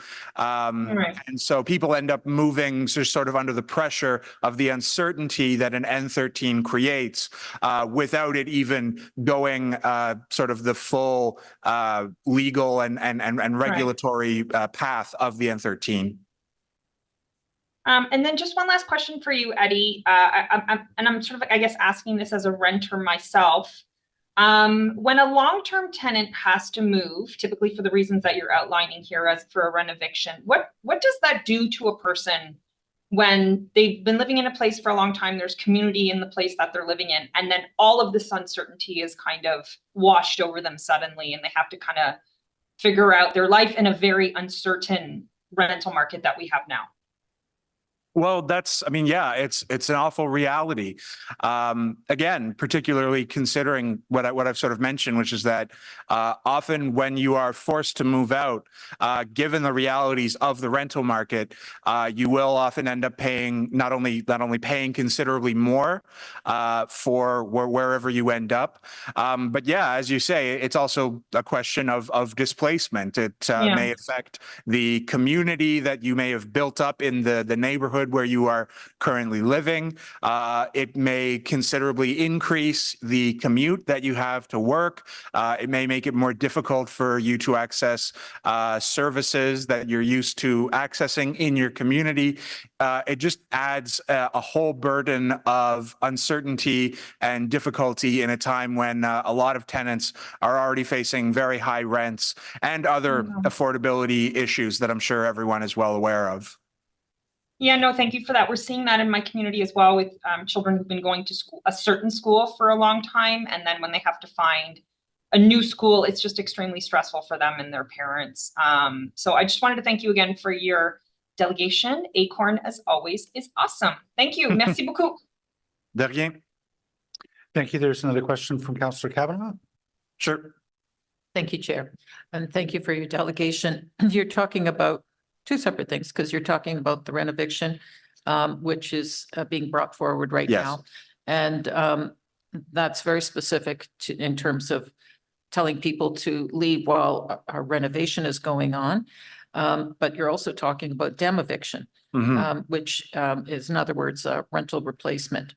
Yes. Just to let you know that I have an inquiry that's coming up on that. So that will be, I'm going to be tabling that today, so that you're aware. I don't know if you have any comments about that. Yeah, just to say that we are, well, I'm glad to hear that you do have an inquiry coming forward on that. And that, certainly it is understandable why perhaps it might have been put on the back burner by city staff, given the context of Bill 23. But again, I would point to Oakville, which has moved forward with a rental replacement bylaw. And we would certainly not want to see Ottawa outdone by Oakville. That would be terrible. Thank you. That would be terrible. All right. Thank you very much. Those are the questions for you. Thank you. Our next three speakers are going to be Peggy Rafter, Jessica Rano, and Dustin Monroe. So Peggy, if you're online or in the room. Online. Thank you.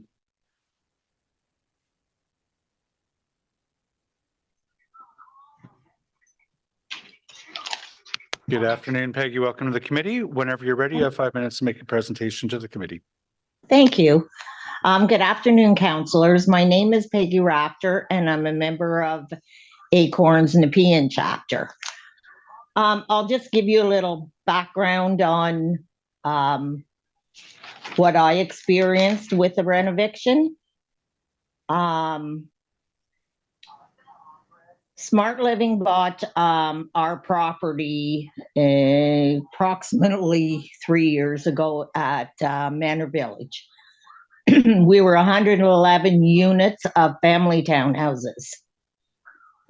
We were all issued a 90-day notice to move out in order to convert our property to student housing. That's where the fight to save our home started, with tactics from the landlord, refusing to fix anything, threats. Many tenants panicked and moved, fearing homelessness. We have 7 remaining tenants that won our fight to stay. I am one of them. And have kept in touch with many of the tenants that left. And most of them now are on the brink of homelessness again.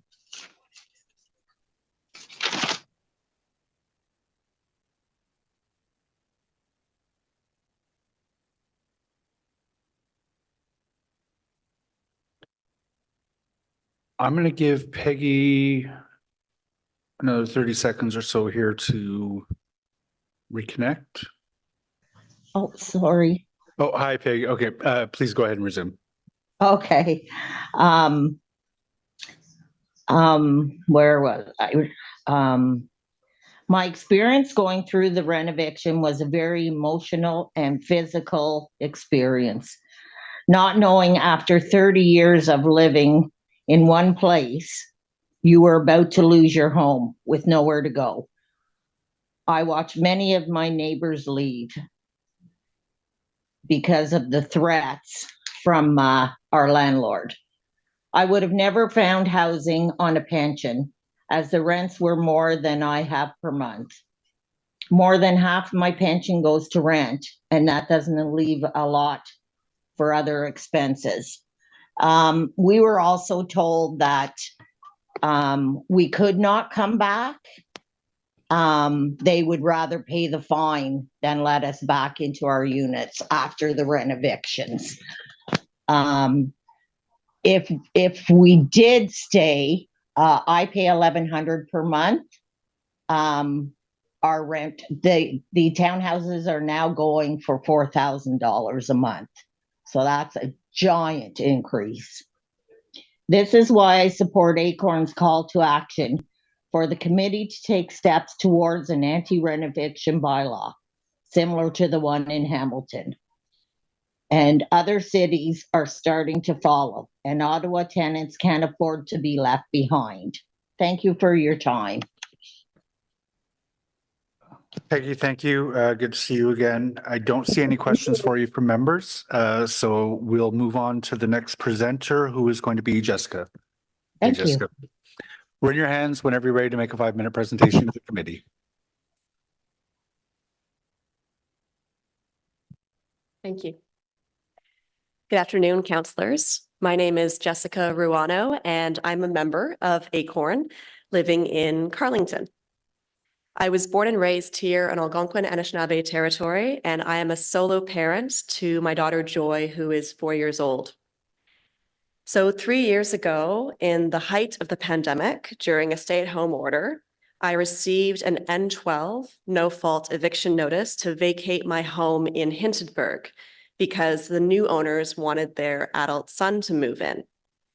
At the time, my daughter was only a year old. I started looking for a new place to live, but housing prices had gone up substantially, and I realized I would have to pay at least $800 more per month for a comparable unit in Ottawa. I tried to negotiate with my new landlords, but they refused to speak with me. So Acorn encouraged me to take action and held a public demonstration in support of my cause. Despite our efforts, my daughter and I eventually had to move away from our street, from our neighborhood, from everything that was familiar to us. My daughter and I are happy in our new home in Carlington, but due to the rising cost of living, my rent jumped from $1,400 per month to $2,250 per month, plus bills. My finances are a lot tighter now, especially as I'm currently on EI sickness benefits and only have the capacity to work part-time. The Landlord and Tenant Board addressed my situation in a hearing, and they concluded last year that everything that happened to me was perfectly legal, and there would be no further recourse available to me. There was nothing they could do to compensate me for the loss that I suffered that was no fault of mine that I did not ask for. This eviction was 100% the decision of my landlords, but I alone bore the financial burden of their decision. Still, I know my daughter and I will be okay because I have savings and I have the support of my family and community. I know not everyone has that. As you've heard from other delegates, many people, including people with young children, suffer through evictions in silence, often ending up homeless or living in substandard housing. There are people living with disabilities who work at minimum wage jobs or who are not able to find work at all, who could lose their housing entirely because they can't afford to rent on the private market. So I believe that quality subsidized housing should be available to those who need it, and building new homes is not the only solution. Protecting existing affordable housing from no-fault evictions is key to stopping the housing crisis and the homelessness crisis. So Ottawa needs to take steps to reduce these no-fault evictions to protect our most vulnerable tenants. And this anti-rent eviction bylaw is an important step in the right direction. So I hope that we can take inspiration from Hamilton's initiative and make a positive difference in our city. Thank you for listening. Thank you so much, Jessica. I know the eviction that you had to live through was an N12, not an N13, but I do appreciate you speaking to the human side of what it means to have your life disrupted. Did this mean changes for your daughter in terms of where she went to school or daycare? Thankfully, no. She was going to, she's Indigenous, and she was going to an Indigenous childcare center. So we continued going there. I mean, I'm lucky enough to have a car, so that didn't affect my ability to take her to school. Okay. If it had happened when she was older, I imagine that would have changed the school district and therefore would have been more complicated. So in your case, you appealed your eviction. It went to the residential, it went to the landlord tenant board, and they found that your treatment was entirely legal. And I tried to appeal it because a few months after I moved out, I saw that my apartment unit had been listed online for several $100s more than I had paid there. So that's why I went forward with So that. their relative did not move into the apartment, is what you're saying? Well, the thing is, it's a little complicated because the son did move in. But then I found this listing, and so I thought maybe he was moving out again. Mm-hmm. But they said that the listing was put up in error, and so therefore it was not seen to be done in bad faith. Okay. Thank you. Your cases, I hear so many cases like it, so I'm so sorry you went through that. I'm glad you were able to find a place to live in Councillor Brockington's ward, and I hope you're able to stay. Thanks so much. Thank you. I don't see any other questions. We were sorry to lose you. You were a valuable part of the Hindenburg community. And Still there a lot. Yeah. I appreciate you sharing your story today. Thank you. Thank you. We'll move on to Dustin Monroe, then Tara Mills, and then Rael Brady, sorry.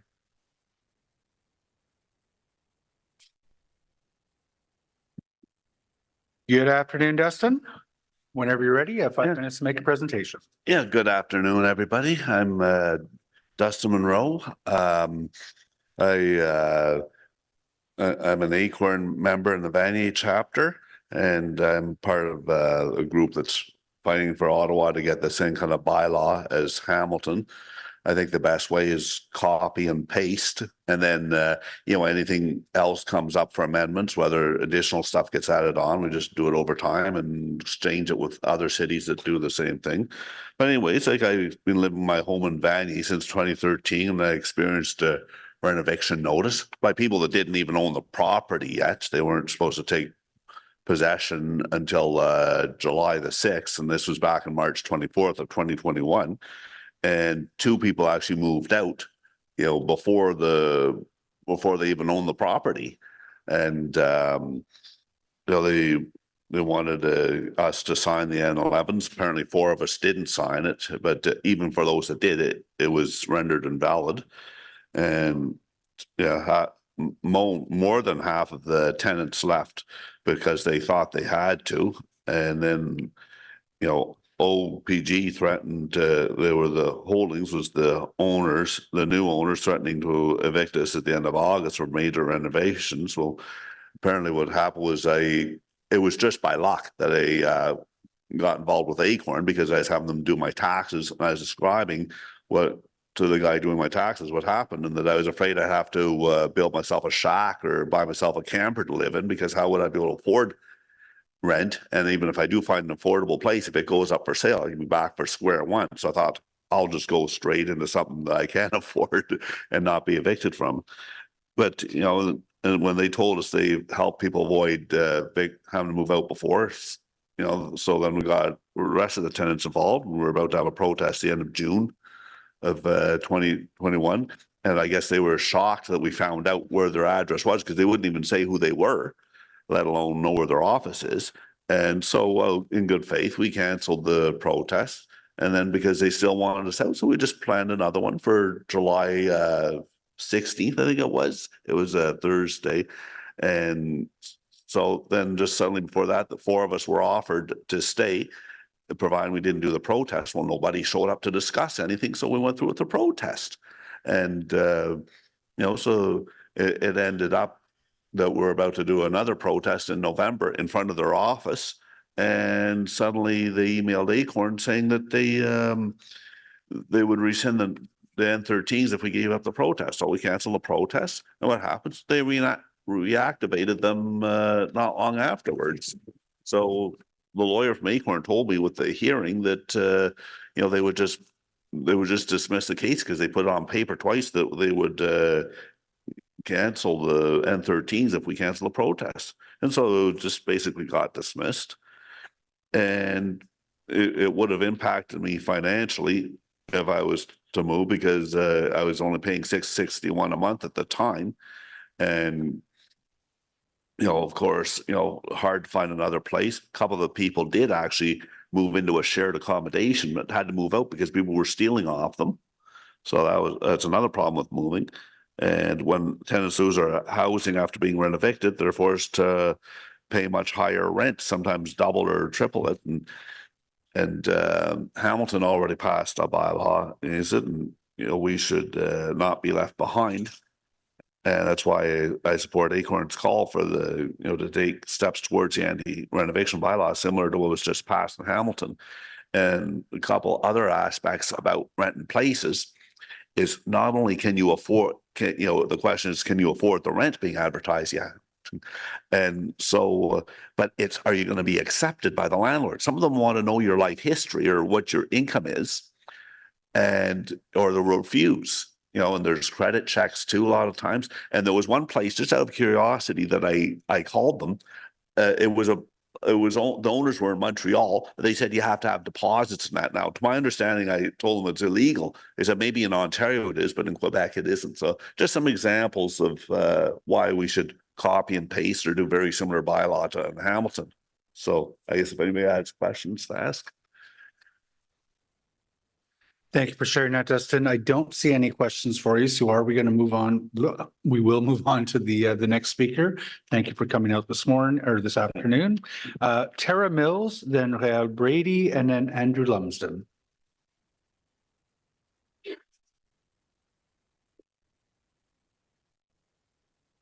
Hi, Tara. Welcome to committee. Whenever you're ready, you'll have 5 minutes to make a presentation. Good morning, councillors. My name is Tara, and I'm a local entrepreneur and member of Ottawa Acorn. I'm here in support of Acorn's campaign for an anti-renovation bylaw because I currently spend more than 50% of my income on rent, more than double than I did just a few years ago.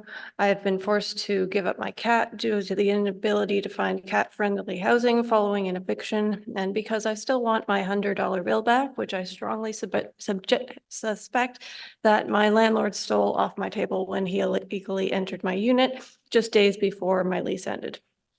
2 years ago, myself and my 2 former roommates were kicked out of a reasonably priced unit under suspicious circumstances that I strongly suspect were exemplary of a landlord's attempt to renovate a property in order to jack up the rent.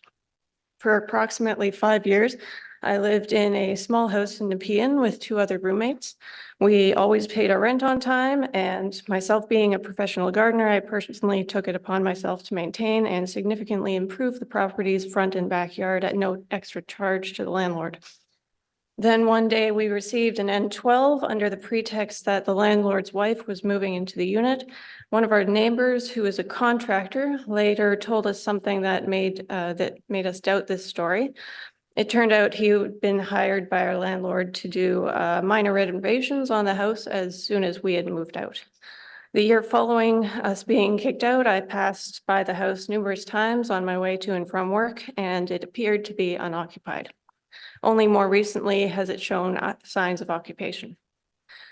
There's an extreme shortage of housing in the city, although often hard to prove. It is common knowledge that both N12s and N13s are being widely abused as an excuse for landlords to increase profits. Given this context, it is imperative that there be stricter regulations and enforcement with regards to how these eviction notices are used. The regulations and enforcement with regards to how these eviction notices the absence of such oversight only enables further, more egregious abuse from landlords against tenants. I'd now like to read you an email that I sent to the Landlord and Tenant Board on December 2nd, 2022, around the same time that our lease was expiring, when we were right in the midst of moving out. To whom it may concern. I recently moved out of 1254 Highgate Road, a residence for which I have had numerous problems with the landlord throughout the 5 years I've lived there.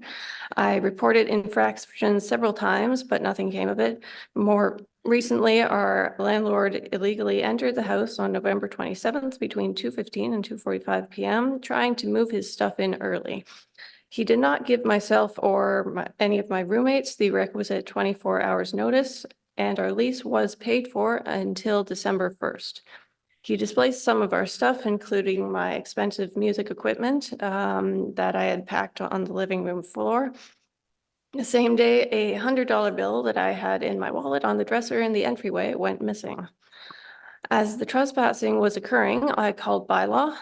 It took a long time to get through to them, and when I finally did, the person I was talking to, named Grace, told me to call the police because it was a crime in progress. The police then claimed that it was somehow not their jurisdiction and told me to contact you guys, the LTB. Obviously, the LTB is closed on Sundays, so I could not call you that day. I also could not reach out over the subsequent days as I was busy moving my stuff into a storage locker and traveling to another country. I left the country on the 29th and I will not be returning to Canada until April, so it would be expensive to call me by phone. I then provided my both my Ottawa phone number and the phone number that I was using while I was in Ecuador over the winter. I run a seasonal business, by the way, so I've decided now that it's cheaper for me to go overseas over winter. So this clearly raises several issues relating to the law, its enforcement, and whose responsibility it is to enforce the law. As tenants and taxpayers, we deserve better, frankly. Thank you. Tara, thank you very much. I don't see any questions for you from members. Appreciate your presentation this afternoon. Rael Brady and then Sharon Katz will be next, and that will conclude the speakers list for this afternoon.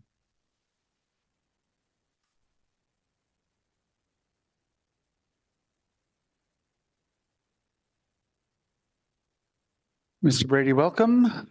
Whenever you're ready, you'll have 5 minutes to make a presentation to the committee. Hello, my name is Rael Brady. I'm a member Icon Ottawa Vanier.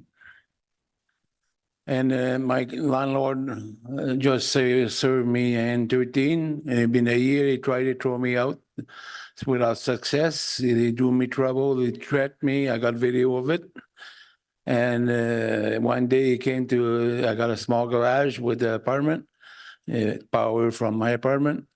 One day he cut the door open with a sawzall, cut everything, throw in the truck, throw the fence in the truck, and he leave without advise me. And the neighbor called me, said, look what's going on, happened to your place. So I called the police, and the police didn't do nothing because he's a landlord. Tried to say the door was not in good shape, and it's not true. I've been, the wood door been painted every 2 years. So that's it. I've been fighting to keep my place. I want to keep my place. I'm very comfortable there. I got a cat. They go out through the window. Everything is perfect. And I don't know what to say. I'm very stressed and I'm handicapped. Almost die and around April, Halloween, I was 3 days on the ground from the bed. I knocked myself and my leg was super bad infection. I went to hospital for 10 days. And now I'm blind in one eye and I got maybe 90% the other eye is okay, but that. So I'm very stressed. I got pills from the doctor for that. I hope they leave me alone. And so I joined an ICON and I hope they're going to help me with that because I don't plan to move. I don't want to move. I've been there over 20 years. My old landlord both died COVID. Without this, everything would be okay. Now, the new landlord, the Lebanese guy, he got a company, he renovate he throw two guys upstairs, the 2 apartments upstairs, he renovate upstairs.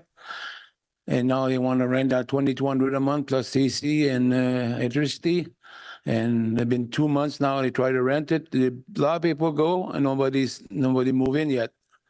Now he want to throw me out and try and maybe get like $2,600 a month or something like that. I pay $943 a month, and I've been there forever. So thank you very much. Gracias. Gracias, Mr. Brady. Gracias, Mr. Brady. I don't see any questions thank you very much, Mr. Brady. I don't see any questions for you. So yes. Appreciate your presentation. Habla español poquito, French, English. We appreciate it. Thank you. Sharon? Oh, we could help me with all this. This landlord is just crazy.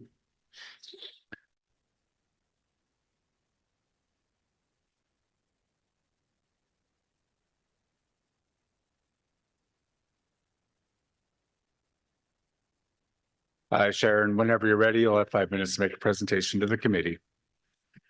Good afternoon, councillors. My name is Sharon Katz, and I'm a member of ACORN Central Ottawa chapter. As you know, ACORN is a multi-issue membership-based community union of low and moderate income people fighting for social justice. ACORN has chapters all across the country advocating for issues at the local, provincial, and federal levels. I'm speaking to you today in support of ACORN's campaign for an anti-rent-eviction bylaw. A few months ago, Ottawa ACORN held a citywide in-person meeting, and through the magic of Zoom, we heard from a city councillor from New Westminster, BC, about the anti-rent-eviction bylaw that they had instituted there. We were impressed by what we heard. The year before their bylaw was passed, New Westminster had several hundred rent evictions. In the year after it was passed, the number went down to almost nothing. How it worked. One of the key facets of the bylaw was that landlords had to apply to the city to obtain permission to do a rent eviction. And as part of that application, the landlord had to prove that the renovation that was being contemplated actually required that the tenant move out. I remember that the councillor noted that when renovations were planned for condos, it was less likely to be considered necessary for the occupant to move out during the renovation than when the renovation was planned for a rental unit. In my opinion, for the program to work, it is vitally important that the evaluation of whether or not the renovation actually requires the renter to vacate the unit should be done by a competent person employed by the city, not someone hired and paid by the landlord who would have the incentive to agree with whatever the landlord wants so that they would be hired back the next time the landlord was proposing a rent eviction.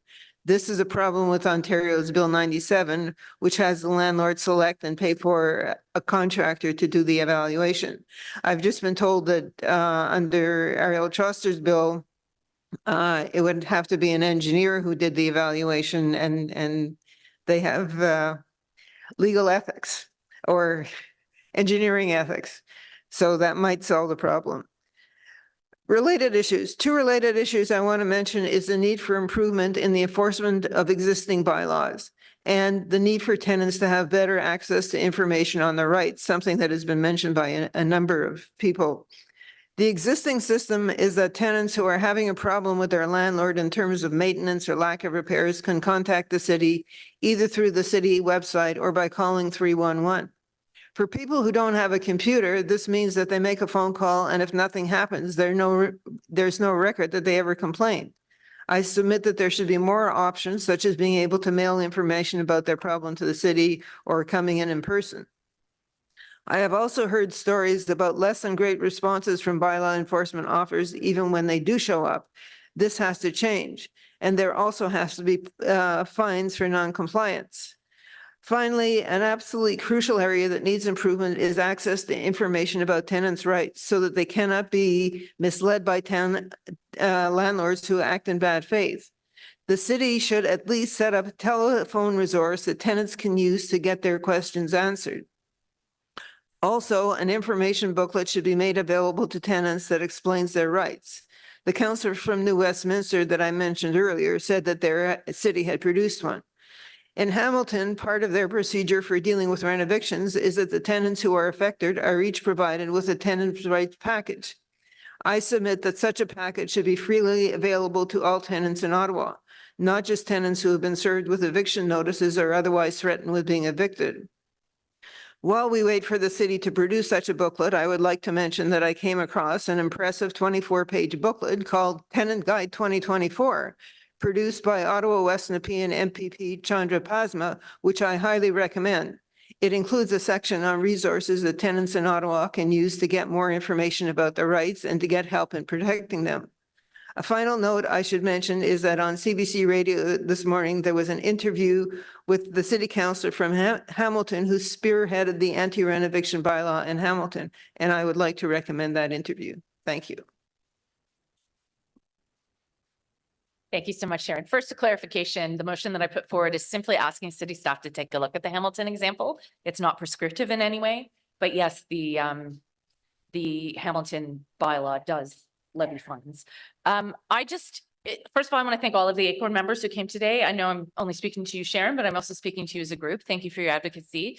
It seems that the principal objection that I'm hearing to my motion is the idea that the Residential Tenancies Act and potential new provincial legislation does it all, and that an anti-rent eviction bylaw is not necessary as a city or could be scope creep. I'm just wondering if you could address why you specifically are looking for action at the municipal level when, technically speaking, there are certain tenants' rights prescribed in provincial law.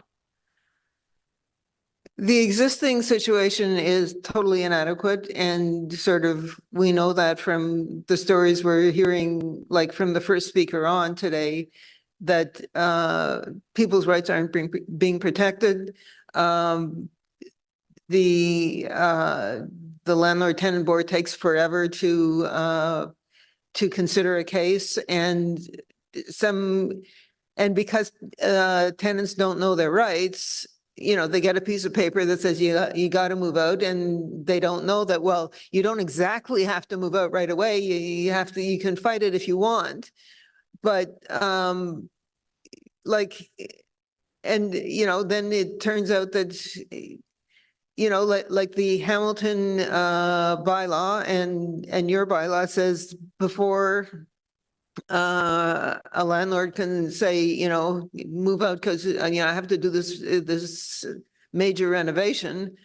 Like, there has to be proof that they really do have to do that major renovation, and it's serious enough that the tenant does have to move out, and also that they should be compensated for it. But that the way that the system stands now, well, maybe we'll get there a year later and find out that, well, no, you didn't really have to move out. Like, what kind of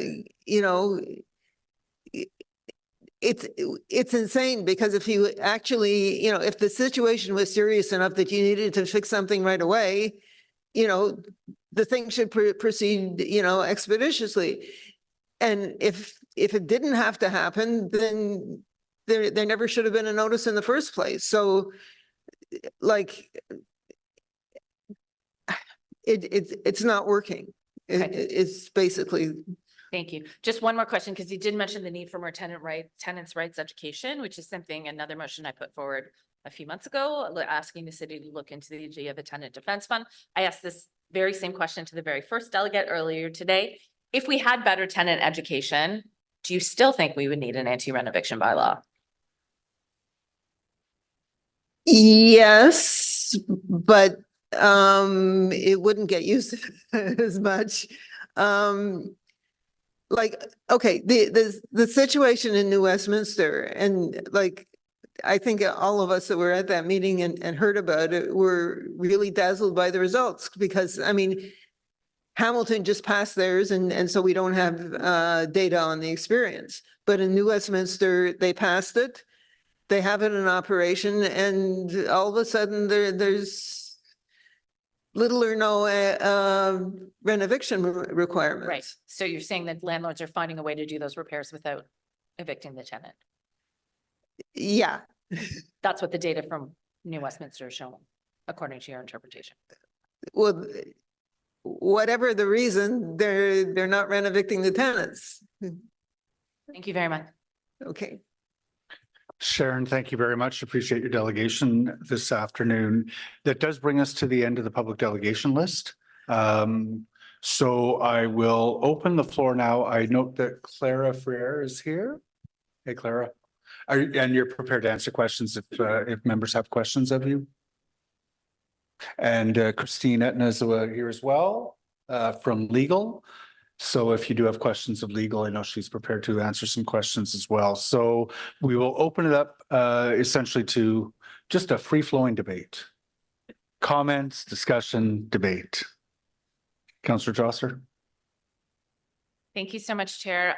This is for any of the staff who are here who would like to answer, because I know that this motion crosses 3 different departments, but I'm just wondering if you could let us know if you support the motion.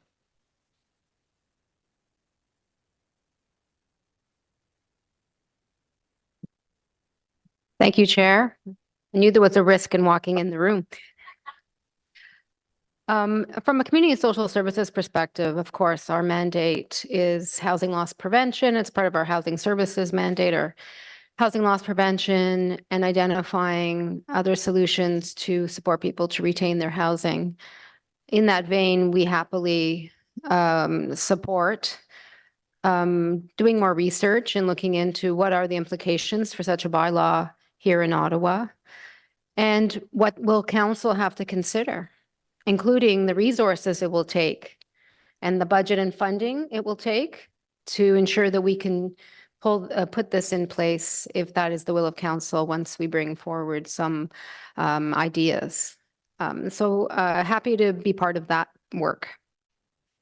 Thank you. And in terms of our legal team, I'm just wondering if the motion that I presented as it's written, if you think it's in or out of scope for us to examine the Hamilton bylaw. Chair, certainly it is within the scope for legal services to look at what other municipalities are doing and to report back with a recommendation as directed within the motion. Thank you. I just note that Valerie is here as well. Thank you very much for joining us, Valerie. Good afternoon, Chair. To echo what GM Frere has said, emergency and protective services would certainly follow the direction of council on this motion. Staff were able to work with Councillor Troster on the wording, and so we would collaborate with our colleagues in other departments to produce what is asked, which is an assessment of what it would take to work up an anti-rent evictions bylaw here in Ottawa, including timelines, costs, and what other work that's on the bylaw review work plan that might have to be displaced in order to carry out that work if we're directed eventually to do it by council. Thank you very much. Councillor Curry. Thank you, Mr. Chair. I want to thank Councillor Troster for bringing this motion forward. It's a very important discussion for us to have, and I think a lot of information has come out at this committee in particular. I do have a number of questions. You know, these motions, we see a lot of them where really staff are to review something, report back. And sometimes we always just look at those things to say, well, that's fair enough, fine. Go ahead, look at something, come back, report, whatever. And, that is what's going on here. And I don't think anybody on this committee, maybe anywhere, would ever be in support of bad faith evictions, rent evictions. Like none of us think that that's appropriate, right? So we're all on the same page here. As I said, many meetings ago, it's often about the how we go about solving something that we differ on, not the why or the what. So I think that's what's happening here, and certainly in my head. So I want to just follow up here on the scope creep, right? Because you're absolutely right that it is absolutely within our right to look at an issue. What another municipality is doing, that there's no scope creep there. It's what we might get back that might be scope creep. So I don't know that that's totally relevant right now. It's about what happens when we get a report back on that might be scope creep. But right now, when we ask staff to go down the road of looking at this, the question I always want the answer to is, so what in going to do this work to go and find out all of this information and come back with this big report, what would that take? How much time? And what would that stop us from doing, or you doing, really, staff? What would it displace if this motion passes? Mr. Chair, speaking from an emergency and protective services perspective, that is exactly what we see the motion as directing us to do. We would come back by September 30th with an assessment of what it would take to work up an anti-rent evictions regime similar to Hamilton, so that committee and council would know what timelines it would take, what existing work or planned work would have to be displaced, what the expected costs would be, and then we would be in committee and council's hands in terms of whether or not to undertake that work. And that is my understanding of Councillor Troster's motion. Mr. Chair, I don't think that's what the motion actually indicates. The motion does not say that. The motion says, if this passes, you are going to do this review. The review. So, Councillor Cray, I think what you were expecting to hear in terms of an answer back from Valerie was the amount of work that would be required in order to come back with that, the results of that review, right? Yeah. And what would that displace? Yeah. So I don't know if there's a disconnect, or if maybe you want to reframe the question for Valerie. So I'm saying, if this motion passes, you do go ahead and review the City of Hamilton's rent eviction bylaw and all those other things and come up with all this stuff. So what would how much time would that take you, and what would that displace? This motion is somewhat complex. I will give you that. Mr. Chair, if this motion passes at council, what staff would do would be to take the 4 months to look at what happened in Hamilton, understand their experience, and bring back an assessment to committee and council of what it would actually take to do that bylaw review if directed at that point. So we feel that the initial preliminary assessment that is referred to in Councillor Troster's motion can be accommodated with current work plans right now. But the idea would be that we'd come back in September and be able to tell council, if you want us to do a full bylaw review and develop an anti-rent evictions bylaw, this is the work that would be displaced. These are the costs that we expect might be incurred. And this is the effort that it would take. So committee and council would have a full picture of what that work would entail. Okay, that's very much more helpful. So that would take you 4 months, and you don't feel it would really displace anything of any great value, and you could easily do this. That's what I thought I heard there. That's interesting. The other question I would ask is Bill 97. I like the changes from the mayor's office here about adding in the federal tenant protection fund and the Canadian Renters Bill of Rights, and adding that in for them to look at. What isn't in here is Bill 97 that hasn't been proclaimed yet. Is that something you think you would include in this analysis? Mr. Chair, I defer to colleagues in legal services, but my understanding is that Bill 97 does address some of the issues that are in the Hamilton rent evictions bylaw. As you know, the bill has received royal assent, but has not been proclaimed. So I imagine that some of the work we would do over the next 4 months would be keep a very close eye on the progression of that bill, if anything, and then include it in our response back in terms of how we might think it affects the development of an anti-renovictions bylaw at that point. I can't predict what's going to happen to that bill between now and September. So it would be certainly something we would keep a keen eye on and report back to committee on. Okay, that's helpful. My last question is there any part of what was asked for in the 2022 motion that a number of delegations referenced, is any part of what's in that staff are already doing, that this is potentially redundant? Mr. Chair, I believe those staff, if I'm understanding correctly, those directions were about tenant education packages and exploring a legal defense fund. So I would defer to General Manager Frere and Legal Services on that point. Those were not EPS issues. Thank you, Valerie and Chair. We, at the time when we reviewed the requirements of that line of inquiry, we determined that the services that we're funding currently through community agencies address many of the needs aligned with the tenants' resources, defense fund kind of activity. And in order to do more, we would need to come back again with an idea of the kinds of resources we would require to bring that kind of service into the city.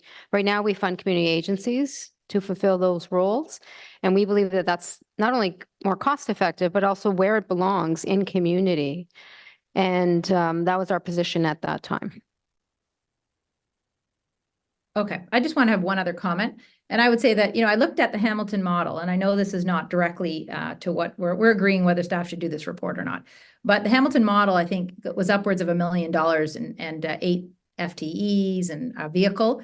And I would hope that a report that comes back indicates that there is potentially a different way we could go about this, because it seems to me like that's a lot of FTEs. It's $1 million. Like we could do something like create a fund to help protect these tenants in a different way, So I'm hoping that that would be looked at because, I just don't think the Hamilton way is the only way. Anyway, thank you. Thank you very much, Councillor Curry, Vice Chair. Thanks, Chair. I thought some of the presentations today were really impactful. So thank you to Acorn and others who presented. There's one point where one of the delegations was talking about having to organize protests and hire legal advice in order to save the place where he lived. And I thought there's no way any homeowner would ever have to organize protests and hire legal advice just to maintain the place where they live. And it's something that I think people who rent, I rent as well, it's something you always have that in the back of your mind. You just never know when the landlord might change their mind for N13s or anything else. So thank you for bringing that perspective. There is an inherent power imbalance between tenants and landlords, especially now with the very low vacancy rate that we have in Ottawa. And I think it's reasonable that governments have regulation to try to balance out that imbalance. But it is, as we heard today, there are some gaps in that regulation and gaps in that balance. And if there is a way that our municipality can play in trying to close that gap, I think it's incumbent upon us to explore that. The Hamilton solution may not be perfect, or it may not be the exact solution for Ottawa, but I think it's reasonable that we at least explore that. And I'm looking forward to seeing what staff come back with in the fall. The other thought I had is for some of the landlord associations that we're delegating today. If you're still watching, we heard a lot from you about education, and you said a lot of times tenants don't know their rights. And I'm curious to know from you, and I guess I should have asked you, what you do in education. Do you do any funding towards education programs? I know we do as a city. I know Acorn does that. And I'm wondering if landlords, the associations, might step up and create a fund to do some mass advertising and education for tenants so that they do understand fully what their rights are, whether it's N13 or any other part of the process. It sounds like that is a gap and perhaps something that landlords themselves have a responsibility to help address. Thanks, Chair. Thank you very much, Vice Chair. Councillor Brockington. Thank you, Chair. Just a few questions of my own. Will the report go into detail because this is not explicitly stated. But the report I'd like just to plant a seed here should talk about what the Hamilton bylaw covers and what it doesn't cover. So we're actually asking staff per the motion to assess whether or not, or what it would take to go down this road if we wanted to create a bylaw. But I think for education purposes, for people who are going to read the report, including committee members who haven't read Hamilton's bylaw yet, the report should actually go into that detail. Give us some context to your reply to the actual motion before us. So my questions are, who is the lead on this file? Who is going to take the actual lead and do this work associated if this motion passes? Mr. Chair, this work is in preparation for a potential bylaw review. And as a result, Emergency and Protective Services will take the lead and work very closely with Community and Social Services, Planning Department, and Legal Services in producing that preliminary assessment. Okay, that's helpful. Thank you. I heard the general manager state when asked by the mover if staff supports this, and the response was indeed they do.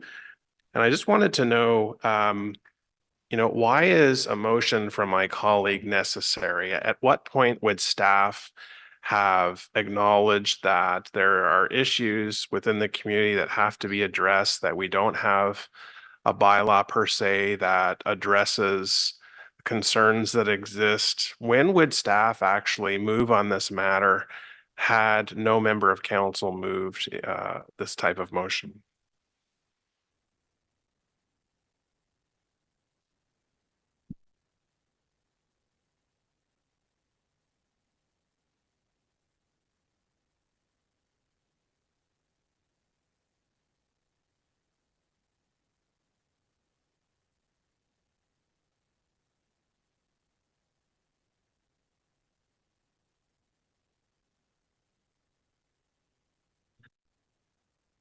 We're going to come back to that. Fair enough. I appreciate that. And I didn't see the GM leave. Sorry,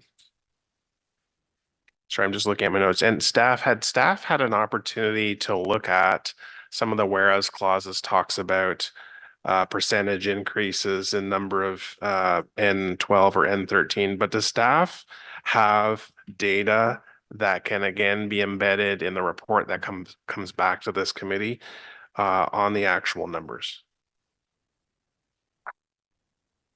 And again, if I have to park that chair, I'll park it. But Yeah, if you're, so questions for staff at this point, could I ask you to hold them until we get our GM back in room? I understand that GM was unable or had to take an urgent call.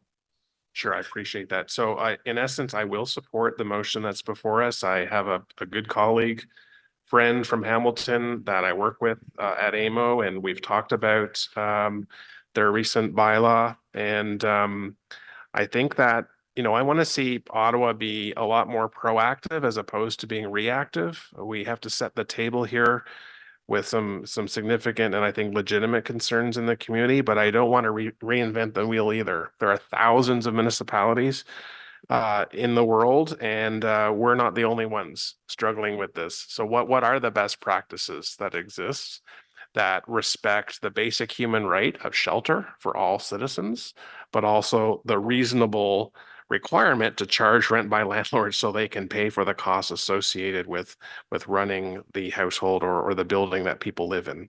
So I'll be keen to see what comes out of the report, the staff report later this year, and I will be supporting the motion. Thank you. Councillor, the GM has been able to rejoin us. Did you want to pose those questions to her? Welcome back.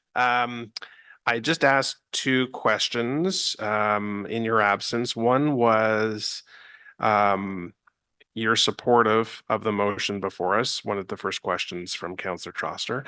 I'm just trying to get an understanding, had this motion not come forward today, at what point would staff at least have acknowledged the need to beef up a bylaw or create a bylaw? Like, does it always require a member of a committee or council to move this type of motion? Or if staff are supportive, staff must be aware of what's happening in the environment. What would it take for staff to have moved a motion like this?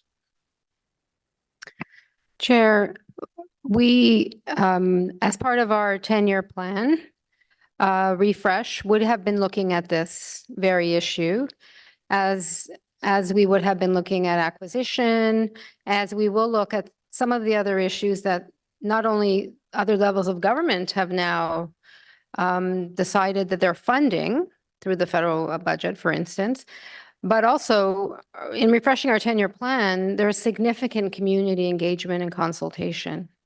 So we are comfortable in that exercise that we would have heard the need for this kind of work to be done. Whenever we also speak with other municipalities through various committees and intermunicipal groups, we also discuss what's happening in other communities. And so it's early days in Hamilton. It's still early days with this. And so we often take a bit of time to sort of examine what is actually happening post-decision in other jurisdictions, so that when we do bring an idea forward to you, that it's something that's been well thought through. So that's what we do. Thank you very much. Thank you very much, Clara, and thank you, Councillor Brockington. Councillor Dudas? Yes, thank you, Chair. I just wanted to, the GM just noted that, it's still early days in Hamilton and they're still kind of working their way through having established this. We note that there's been announcements recently from the federal governments in regards to other type of legislation and changes that might have an impact on this. When staff come back with the next reporting back mechanism, Valerie, you have mentioned that it will be with an assessment about what it would take in terms of FTEs and resources. Could I also ask that staff come back with an unvarnished opinion as to whether what we're proposing here fits for our city? Because there's a lot we don't know yet. I mean, it looks really good from Hamilton's perspective. We also know Ottawa has very different nuances, and sometimes it has the same as other municipalities. But I'd like to also know that, one, to Councillor Brockington's point, we have the data in front of us from an Ottawa perspective, not coming from one group or another, but coming from our staff, that we also have a true opinion that is also included in the report, not just having to be teased out during the question periods from staff about, yes, this will work in Ottawa, or this doesn't really work in Ottawa, but we would propose maybe this, or maybe nothing at all, because I think that that holds a lot of value to me, since the Hamilton one is in such early days. Is that possible to have staff consider that as they draft that first assessment? Mr. Chair, yes, as the councillor said, it is very early days in Hamilton. In fact, the bylaw is not going to be implemented until, I believe, Q1 of 2025. So they are setting up to implement their bylaw, but they haven't gotten there yet. It has just passed at their council this last January. So, Mr. Chair, I would say that we will do our best to, as part of that preliminary assessment that's been asked of us, to provide any information we can on whether we think a Hamilton-style renovictions bylaw will work in Ottawa. But remember, we won't have done the bylaw review by that point. What we're being asked for in 4 months is a preliminary assessment. So, to the councillor's question, we will provide as much information as unvarnished as possible as the councillor's asking for, do our best, and we'll work very closely with, as I say, the other departments to do that. And I appreciate that, because I think that, we need to, pursue any policy, bylaw, regulations, changes, any of this with all the information in front of us, including what's good, what's bad, what's ugly about different scenarios. And then we as council on committee have the ability to make that decision. So I do appreciate that, Valerie, and I will be supporting this motion. I do like the amendments from the mayor's office, and I thank Councillor Troster for bringing it forward. I also like the fact that it gives us time to see what works for our city, and have staff kind of delve into the nuances of it. So I do appreciate it, and I will be supporting it. Thank you very much, Councillor Diaz. Councillor Kitts. Thank you, Chair. Great questions and an interesting discussion this morning. The cost for the permit, I'm just wondering how you landed on that number.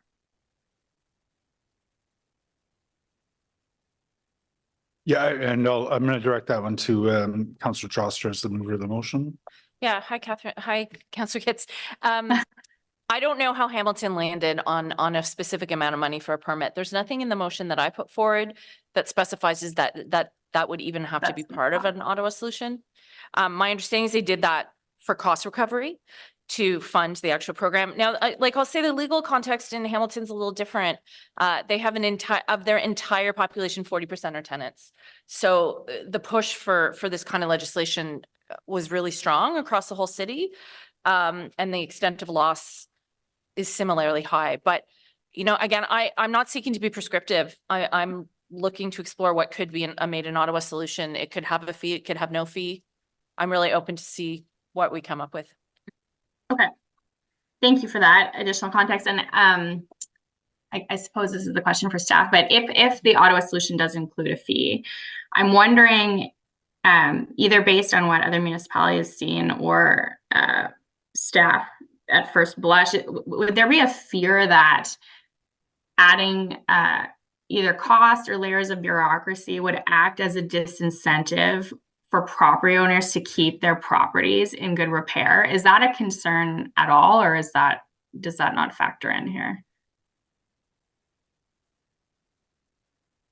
Mr. Chair, having had a preliminary review of the City of Hamilton's findings and their rationale for putting forward a renoviction license regime, I do know that staff tried to keep the costs low for that permit. I understand that there's 715 initially and then 125 annually for as long as that permit is needed. I also note, though, that staff were very clear that only recovers 10% of the operating costs of this regime. So the staff report from Hamilton sets out that the operating costs on an annual basis for their renovation license program is just under $1 million. With an additional capital costs and as well as a transition budget, I think of $150,000 for the first year. Mr. Chair, I don't know what that would look like in Ottawa. What Councillor Troster is asking us to do is have a preliminary assessment by the end of September. Yes, we would also always try to factor in cost recovery in an Ottawa situation, and the cost for permits or licenses, as the case may be, is always a big part of our consideration. We hope to come back with some preliminary information about that, but again, we won't have done the bylaw review by then. We will be providing council with an assessment of what it would take to do that bylaw review. At that point, we will be in council's hands to either direct us to proceed with that bylaw review or not. Okay. I think we're all keenly interested to see what comes into that report. Okay. And then I think based on your the answer or the question Councillor Brockington asked, I was going to ask whether some of the stats that were quoted today, including the 545% increase in renovations in the last 3 years, does the city collect this type of data? I was going to ask if we could substantiate any of this, but I think based on your answer to Councillor Brockington, we don't. Is that what I heard?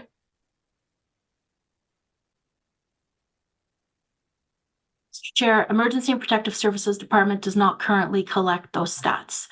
I understand that in the City of Hamilton, they went directly to the Landlord Tenant Board to obtain the specific statistics on M13 notices and 12 notices and the disposition of those cases.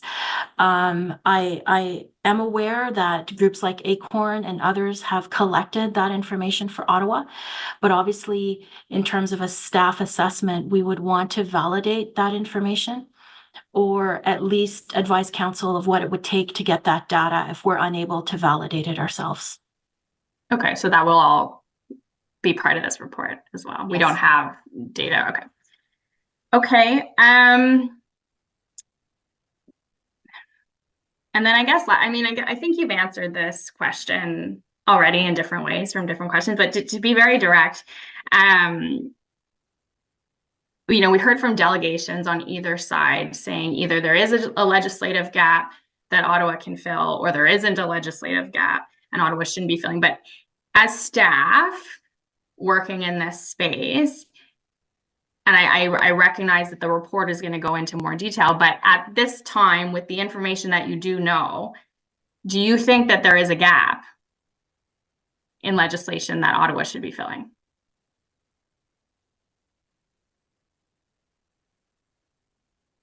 Mr. Chair, I can't answer that from an emergency and protective services position. I don't know if General Manager Ferrer is there. I'm sorry, I can't see from my camera angle whether she's still there, but her department deals with issues of eviction and tenants, and she may be able to provide some insight on this. Chair, there currently is no rent eviction type bylaw in Ottawa. So that in and of itself demonstrates a gap. What we've seen is that it's not one thing. I've heard Councillor Troster quite clearly also articulate the lack of rent control and other changes in provincial policy that have promoted rental construction on one hand, which is positive, but on another hand have left tenants a little bit in the lurch. And so what we do is we ensure that when we have an opportunity to fund advocacy organizations, legal clinics, and other organizations supporting tenants, that we absolutely do that. And that we work with community partners like OCH and others to prevent evictions as much as possible. But there have been policy gaps. There has not been an increase in social assistance rates since 2018. That's a huge gap. So there are gaps in income security, there are gaps in rent control legislation, and then there's an increase in the costs of other basic need items like food. So when you add all of that together, and I think often we hear from community members who are living the results of those changes, what they're asking for is us to take action, and we have to find the municipal levers where we can actually take action. I think Valerie is very eloquently, and together with our department, we will look at what it would take to create a rent eviction bylaw here. That's one tool. And I think we have to work on many fronts, and that's why I referred earlier to our 10-year plan as well, because that'll look at a whole spectrum of other actions that we can take as a municipality to support tenants and renters in general. Okay, thank you very much for that. Didn't mean to put anyone on the spot, but I appreciate that answer.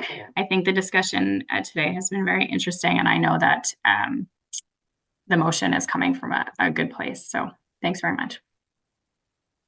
Thank you, Councillor Kitts. Councillor Tierney. Great. Thank you very much, Mr. Chair. And first of all, I just wanted to check on one quick thing, because I think we're really wrestling hard with trying to keep people housed and also at the same time trying to find people new homes. CTV had a story about, I guess, a situation where one of the houses was trashed very badly. It turned into a VUT situation. Would we be looking at all aspects of this? Because I think we're doing our best as a city to try to keep people in houses, keep the houses in place and build more. But that VUT story wasn't a shining story for us. And I just want to, how would you combat something like that with an eviction? You're aware of the story, I assume. Chair, I'm just wondering if Valerie can speak to the scale to this in terms of the scope of what's on the table today.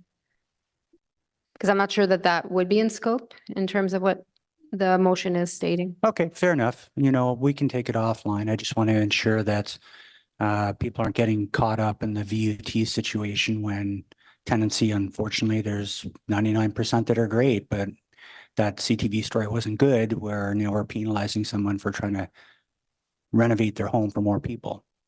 I would like to say, though, however, at Good Roads this week, on the weekend, it was good. You think it's all about roads. It's not, by the way. It's just a name. A lot of the talks were around certainly housing and tenancy.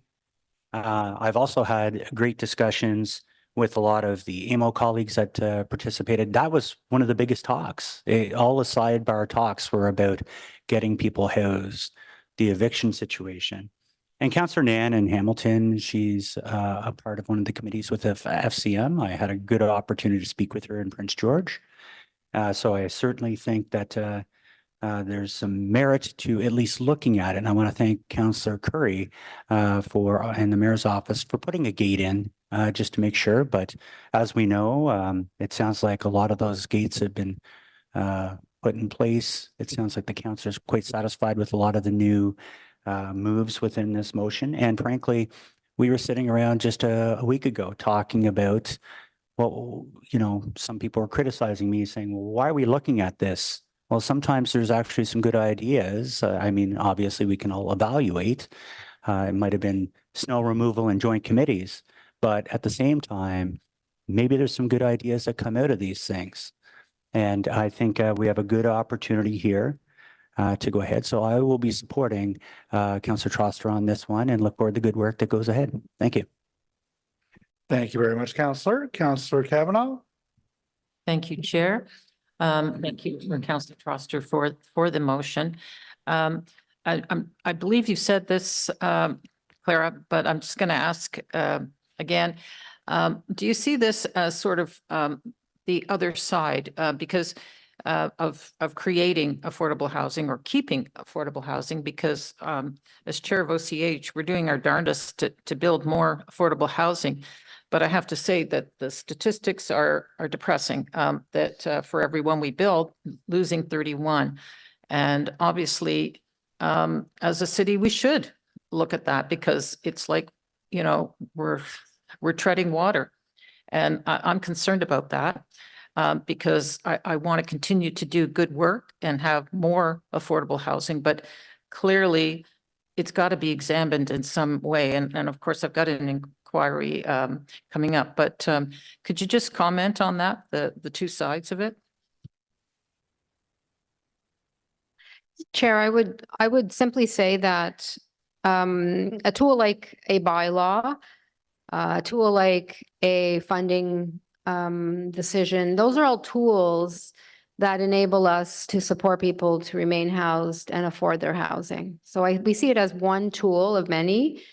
Will it be the only tool that helps us prevent evictions? No, but it is one tool of many potentially.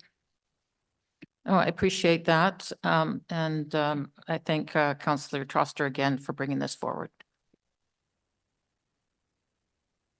Thank you very much, Councillor Kavanaugh. Did anyone else have any questions before we go to Councillor Troster for wrap up? Nope. Councillor Troster, the floor is yours.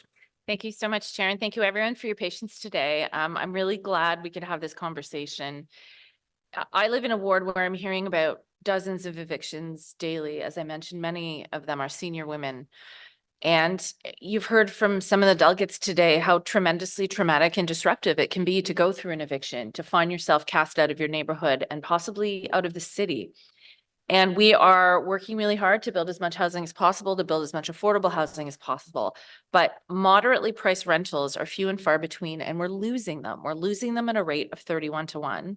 And as we heard from Eileen Leo from the Mission, we have people who are going through the entire process of being in shelter and getting vocational training and doing all of the work and getting an apartment, and then they're losing it again and ending up back at the shelter. And I cannot imagine anything more heartbreaking. And as Councillor Gower said, if there's a policy gap that we can fill, I really believe that it's worth it for us to take a look. The Hamilton bylaw is one example. New Westminster is another. There might be another tool that's a better made in Ottawa solution. So this is why I was really pleased to work with staff on this motion, and they will be coming back to explain what work they would need to do to scope it out. And then as council, we can decide if we think it's a priority or not. But I think we can all agree that, you know, if this tremendous loss of housing continues, there's going to be more and more demand on our shelter system, and it's already worse than ever. If there is a situation where we can prevent bad faith evictions, where we can prevent tenants who are very vulnerable from having to go through that really traumatic experience, I think it behooves us to take a look. And I just want to thank everyone who came to speak today, who came to tell their story. And, there's this motion is not prescriptive. It might just be a matter of changing the order of things to insist that you have renovation permits before you issue an N13. There might be a fee, there might be not. Or, the answer might be a massive investment in tenants' rights education. There's a lot of questions we have and answers we don't have yet. So I'm hoping you can all support this motion today and again at council next week to really take a close look at what some of our neighbor municipalities are doing. And I'll have I was already contacted by a city councillor in the city of Toronto that's looking at doing the same thing. I think Hamilton has taken the lead, and I think we have the opportunity to take leadership too. And we're not the same city as Hamilton. We're not the same city as New Westminster. It may look very different, but I hope we can agree on a commitment to ensure that vulnerable tenants are protected and that we can do everything possible to stop the loss of affordable housing because we just can't build it fast enough. Thank you very much. Thank you very much. Excuse me. Thank you very much, Councillor Schuster. Can we proceed to a recorded vote on this one, please?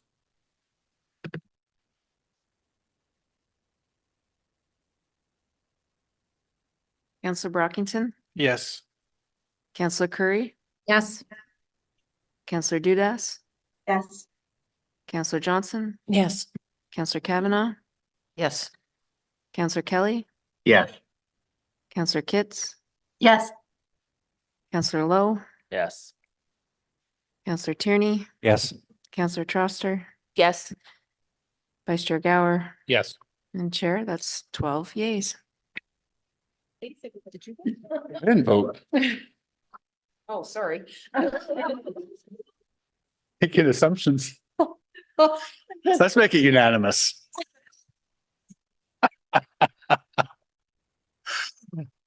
That carries. Thank you very much. And members, I just want to say, like, it's 2:00 in the afternoon. Our meetings go long, and this is the 26th Planning and Housing Committee meeting of this term. The housing issues, this committee continues to expend the energy on housing issues. And I know that staff are hearing that. I think, we're making our direction very clear, and we'll continue to push at that. Let's just call it a day there. All right, we're close. We have no in-camera items. I don't have any notices of motion for a subsequent meeting. Councillor Kavanaugh, you have an inquiry. Yes, thank you, Chair. What I can do is just read the questions if you would like that. Is that allowed? That would be great, please. Okay, I think most of us have read it and we're aware of the direction since we've talked a lot about this same kind of issue today. Okay, so let me just get it down here. Give me a second.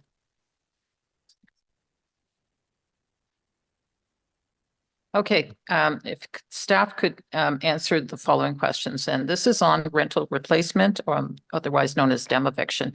According to the report between 2011 and 2021, Ottawa lost a total of 30,215 private rental units with rents below $1,000, a number greater than the entire community housing stock. Considering the rapid depletion of affordable housing stock and recognizing that certain policies the city has in place may unintentionally contribute to the trend of promoting infill development, do staff intend to commence the joint departmental working plan item regarding rental replacement that was previously put on hold? If changes, if any, to the bylaw review plan might be needed to resume work on this file, could staff resume work on the rental replacement bylaw in conjunction with the potential review of renovation permissions? Thank you very much, Councillor Kavanaugh. I will just say, once again, we're in this gray area where there's any number of committees that can be taking a look at this. I know that Councillor Dudas, Councillor Brockington, and I will need to have some discussion about where that finally lands. But it is just, in this case, an inquiry. We have no other business. We are adjourned. We're going to meet on April the 29th with our colleagues in Agriculture and Rural Affairs Committee to discuss the comprehensive zoning bylaw. Joint committee, but not on snow clearing. Snow clearing joint committee. And then on Wednesday, May the 8th, we'll have another regular meeting. Colleagues, thank you very much. Thank you.